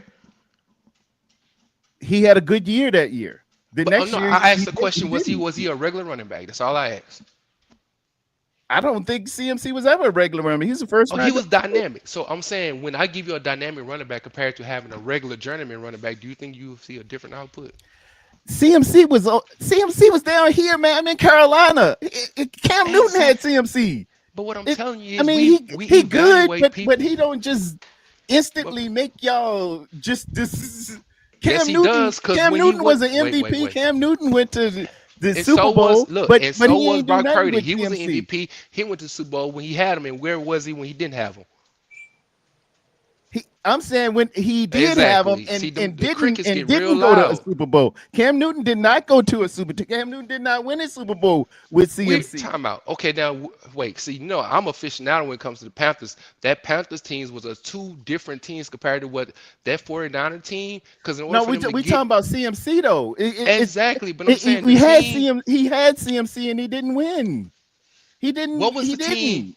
What was the team he had? That's what I'm saying. We just talking about bring up the roster, bring up the context in which the team I that he think you're played making a with. syllogistic No, I'm argument, not. and That's why my boy. it Hold on. is. I mean, Talk, Rod. Are you listening to this? and here's my final point. If Trey Because Lance I'm was here. all I'm that, listening. I'm if I'm, Trey I'm letting Lance no, was y'all that, go. Yeah, I'm letting y'all go. if Trust Trey me. Lance was I'm here. if because Trey Lance was that, then why when he went to Dallas, he didn't just flourish and pop and be the number 2 heir apparent to Dak Prescott. it's the same reason why somebody would say why wasn't when off season during the training camp they should have went on and moved him. Jimmy Garoppolo should have went on and got traded away during training camp if they knew Brock was what he was. Why was he Jimmy Garoppolo even over there throwing passes? If you had already seen this in the first 2 months, Now you making a sustained argument. If they didn't think that Trey Lance was all that, they kept Brock Purdy, and that's what they did. They no, felt they would have I got think rid so, of Jimmy Garoppolo they too. felt in their heart that this guy ain't got it. Okay, that's what I'm saying. They That's why, because you and that's the kept sad thing about brothers, man. It's like when people don't get no. that I'm same saying type how of they felt. grace. Nah, but I This hear is how what you're they felt. saying. But I'm saying the reality of life and how we see coaches. We see it in the coaching realm. Like why the black coach didn't get an opportunity this year, when other coaches get one chance and they get fired and never get another head coach opportunity. And it's like we pick and choose when we want to sit here and see the disparity when who get more chances and more opportunity He had his compared to chance other. and Nah, man, opportunity. He that had ain't. All right, I that's digress. when Cause see, if you we gonna gotta be show and disingenuous with prove. our argument, man, that's when I sit there and laugh, No, man, no, because that's dirty. Cause we no. Come see on it. now, twin. We You be know, fake. Nah, cause Kyle we drafted Trey fake. Lance. Kyle got him here, Now right? all I'm saying It is was we Kyle that fake. did that. We fake when we come to these evaluations when other people and we know it. We can sit here and the coach. It's the reason why they had a Rooney Rule. It's the Not reason why. every Oh, now everything gonna be not relation every like gonna be not race. every black Okay. quarterback can play. Ain't nobody Is what saying I'm about saying. playing, man. I'm talking about just the opportunity. He That's all I'm he saying. couldn't play. All He right. just couldn't play. So He he had went two bad for two. mechanics. He had to go back and get the mechanics fixed. He had to go and get with Patrick Mahomes' coach. Remember that? Something was wrong with the Who kid's doesn't? mechanics. Everybody, look, hold on. Tom Brady was mastering his mechanic even at age 20. He was changing up his throwing motion still Yeah, consistently. Tom Brady had mechanics to master. This kid didn't have the prerequisite mechanics. So how did he even win a game then? I don't know. I So don't know he why they he even he, got he was him. This okay goes then, to the man. initial point. Kyle went out here and got a quarterback that could not throw. Okay. All right, he, that's what we go he to. did. He did. And it ain't about black, white, Chinese, Yes, it Puerto is, Rican, man. Asian, Hispanic, gay, straight, Muslim. Bro, It ain't. It just the game, the dude didn't have it. He just when didn't we looked have at it. the Chicago game, when he was playing that game, the day after the game, they was already talking about he was a bust. Day two, after a game that they lost after playing and they was winning the game until the star player, I mean not the star player, but And he the weather started the condition next. changed. He still started the next game. We played Seattle. But He y'all still make it seem like this dude went out there looking like Nathan Peterman, and you know what I'm saying? he had a horrible game, and it was in a monsoon. Both of the kids had a horrible game. Him and But what one Justin was Justin Fields there, yeah, right? but I'm Justin saying Fields. like you get two They both had it, games. and Justin Fields got. He ain't in Chicago no more. They got rid of Justin Fields. All I'm All of them in saying that is class they got two had games. Zach, what's his name? Zach Wilson. He was in New York. He ain't with New York no more. But I'm All saying of if them we evaluate were people off two underachieving. games, we evaluate people off two games, and again, like I told you, his number one running back got hurt. His star Hall of Fame tight end wasn't even available to him, and then we all saw Debo was a Rice Krispie treat away from being obese. Like, but then we turn out, we act like we don't know that. We act like that wasn't an issue. We act like those things wasn't part of what was going I, on. We just all of a I, sudden forget. I And know, my thing twin, is, but twin, it's just when this kid they got ain't gonna in, butt man. me because When the kid got in, he just balled out. He okay, but just then did. watch this. So, but then when I told you 2 years ago, because my man's was on the same phone call, Rod. So what happened when Jimmy Garoppolo got in with Christian McCaffrey? Did he ball out? Yes or no? He played the I just best said yes or ball no. of his life. Yes. Okay. So how and is it it's that he and get it's now? and He it's went from being still a trash. Wait, no, was no, in no. no comparison to Brock Purdy. Okay, then I say again, I asked you many of times, we could sit down and have this conversation. Look at the defense for that month, for those last 2 months, how many turnovers they was out there creating, the type of stifling defense they was playing. We don't talk about the two sides of the ball when you getting more turnovers. They had the most multiple games in a row where they had back to back to back turn, which You give your keep trying to offense find give. ways to justify It's not finding Brock's ways. This is success. context. That's just He like just somebody bringing up he slavery and just say, "Oh, somehow we just sold he in just was slavery," but they successful. don't bring in context to how slavery began and how it happened. And it's like, bro, no, we they Never just talk got about it put in the boat. slavery. I don't know. No, it ain't You that, man. taking me Don't do down me a like rabbit that, man. hole. No, I'm not taking. Nah, man. Don't do me like that, cause I'm mentioning context, and then y'all want to say, well, I'm doing that in a rabbit hole. I'm making it as an analogy to compare. Like, you can't say one comment and then don't give the context to make sure that your argument has a decent boundary to stand on. Like, don't do me like The that, kid, man. Like, no, y'all the know, kid like was that's just dirty, man. the That's kid was messed up. good. That's all right. I The digress kid. because we don't want to have real convos, man. And we do that. We I'm pick and having a choose. real conversation Nah, with you, because you and I'm try to make it bringing up. seem like, I'm stipulating the facts as they are presented to yeah. me. And Trey that's why, could again, not play. He had something wrong with his mechanics. He had to go and get fixed. That happened. that's fine, Danny. And just like I said, and when CMC went there and other prerequisite and other things went around this roster, we became a very not even in the playoffs, sitting our butt at home. And when our quarterback had the opportunity to go out there and be what people say this other boy wasn't nowhere near close to being, we still at home. Couldn't go out there and do what we needed to win a couple extra games with just off his talent alone. And so at Yeah, the end of the day, Hey, sometimes So at the end of the day, you guess need what? weapons. You And guess do. You what? need a good. And both of as We good had as another he running back is, behind him. Did we not have another running back behind him named Mason, who was leading the NFL in rushing for 2 or 3 or 4 weeks? Did we not? Didn't oh, we? the one who the guy who couldn't even get in no playing time. Talking about that guy, that guy, right? You don't remember him having 150 yards against the New York Jets that first game? And so, how many rushing yards did what's the guy name who played because old boy played with Trey Lance? Who was that dude, the running back? I think we had Elijah Mitchell, maybe. He got hurt. He didn't play, but we don't talk about Oh, that. Don't matter to y'all though, because even though he was a, Breeder, maybe. but that's what I'm saying. He didn't even play the year that Trey was playing. He was hurt. That's what I'm Look, saying. Like he didn't even start the that year with against the Bears. Elijah didn't even start that game. Like y'all, look, look, twin. It was something wrong with Trey's mechanics. I'm not saying. All right, It was. I It digress it because it if we're gonna has be to this, be because he went to his name was Christian. I think it's Christensen or I know Christian Peters. He I went to posted the video, bro. Like what are we yeah talking yeah about? yeah. I know He, it. Like y'all, that's what I'm and, saying. Y'all and come to this me. guy says I, he I fixed got him. the I got the information Yeah, from the your brother's doggone down there. exactly. That's what I'm saying. So And so it was already it was obviously something wrong in the sauce for him to go get fixed. You don't take your car to a shop to get fixed if it ain't something wrong with it. okay. So you think Brock ain't out Something's here trying to? wrong. You think Brock ain't trying to fix his Something arm? was horribly wrong. They made a bad pick, twin. They So you just don't made a think Brock bad ain't here pick, trying to fix man. his arm?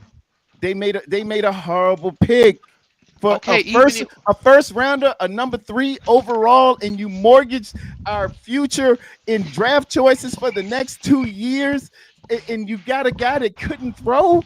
Something that was horrible. That was bad. It is just the grace of God that this last pick, this what's his name, Billy Hoyle, on White Man Can't Jump, was over there, and they said, "Give me the chump." and And that's that chump can fine. hit threes. And they say that Chucky hit threes. That's cool and dandy. And the whole thing He was, just get and this is what they told us as no. 49ers fans. We didn't have time to develop straight Lance because he couldn't throw the ball. Correct. We're going to get a guy here who can throw the ball. We'll get a guy here that can do all the things that we need to do because we need to win right now. We don't have time for that. We got to win right now. Right? That's what everybody told us, right? Right? This was Right? this was before Brock even got there. No. People won't even hear yet. Is what I'm saying. But what I'm Do telling you you, they remember? said, It was Brock and Jimmy G. Brock and Jimmy G. Right? but I they mean, told us it was we Trey. It was Trey and Jimmy G. Trey and Jimmy G. That was the deal. And when Trey had his chance, if he would have performed like Brock Purdy did when he got his shot, it's dude, he played one it's game. In the all second game, he rainbows got and hurt. lollipops. I wish that would have happened. I He do, but it didn't. Something was wrong, man. Something was wrong. Something was wrong. Bro, And you we said when need we got a chance we should win. Guess what? We done had 17 quarterbacks and all of them came up short. That's one thing we can say for sure. Whether you're a first rounder, a seventh rounder, or a third rounder, ain't none of the quarterback we can pick got us over the hill yet. Now that's facts. well, if you're going for So, if it's a zero-sum game, and yep. if And the you point don't of winning win the the game Super Bowl, or bust. then you have failed, and that's everybody. That's your Josh Allen's. I want you to say the Exactly. same thing about him. I want you to say same thing about All of them fail. Lamar Jackson. I want you to say same thing about Joe Burrow. I want you to say same thing See, about everybody who ain't got a ring. They ain't good, or they ain't good. all of them. They ain't enough. You're right. All of them ain't enough then. If Because it's a again, because zero-sum when game, y'all want to have certain conversations, it's again, y'all move the doggone goalpost. with the same intensity. Go after them guys too. No, because whenever I mention Because Lamar Jackson, they but ain't won watch no this. Super One thing I Bowl. say about myself, and I always stand on this because I keep it a buck. I say the same thing with Lamar. I say, listen here. When Lamar won the MVP, he had his running back. He had guys on there that nobody really know about. The wide receivers kept getting hurt. Josh Allen, the year that he had the issues with whatever he had, I don't mind giving context. I don't mind being fair in my evaluation. And same thing, and that's the only thing I tell people with the 49ers. It's like we don't want to be fair in our evaluation. And I can look at a Josh Allen, I can look at Lamar Jackson. I can tell you that they are superb, not only athletes, but they're superb quarterbacks. I can tell when they had a little bit around them, things that they've done. I can tell how other teams scheme around them and how they do certain things because of the talent that they do have. But then again, there's only a couple quarterbacks that are allowed to have that type of grace because we see what they've done. It's universally understood, whether you're a fan of the team or not.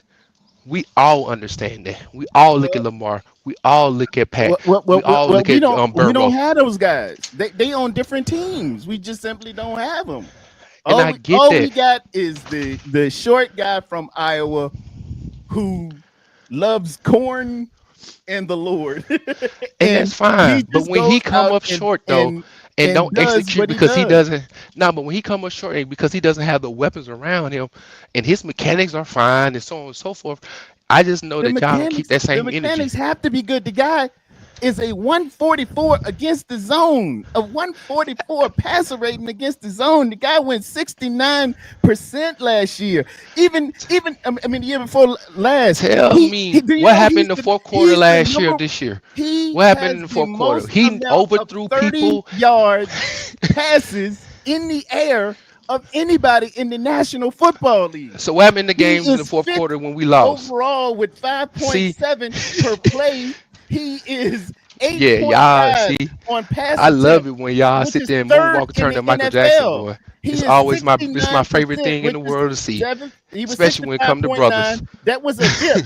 His Y'all adjust it every 65.9 time, was a and they dip. wonder why we have these issues No, because we no, don't keep the I'm same just giving issue. you the statistical value of what it is, All but right, y'all just you know the haters just keep on saying, well, he ain't win ain't the no Super hater Bowl. over here, bro. I'm Well, more of a ain't nobody realist. else win no Super Bowl either besides Patrick Mahomes and now the great Jalen Hurts. But Yeah, he was his Jalen before Hurts Jalen numbers Hurts suck won too, that Super right? Bowl. It was comparable to right with Brock Purdy, and they've No, the been hell going it wouldn't, boy. Ain't in the nobody on the Big God green 12 earth. Ain't championship. nobody. You can do an evaluation of 100,000 people who watch that Super Bowl. Nobody's going to compare Jalen Hurts' Super Bowl performance to Brock Purdy's one, man. Y'all see that's what I'm talking about, boy. Ain't nobody in their right mind gonna sit and say the two Super Bowls Jalen Hurts played, they Okay, were okay, comparable with the one Super Bowl that Brock okay, Purdy played. Come okay. on, man. We gonna do that too? That's Okay, what we gonna do? if Brock would have Right. won the Super Bowl, then what?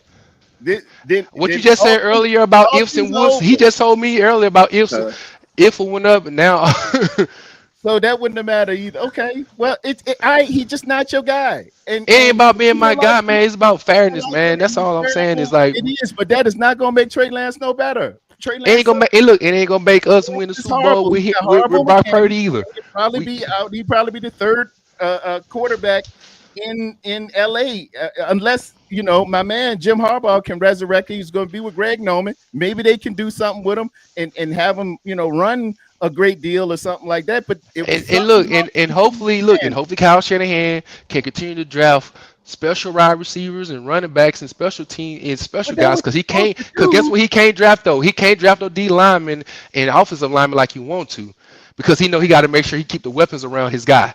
So even though like you say you want to build from the inside out, you know It why he ain't, can't do it that? ain't no need in having weapons if you can't throw the ball if you're getting sacked all the time. Yeah, but your boy could, they said your boy had the weapons and still couldn't throw the ball.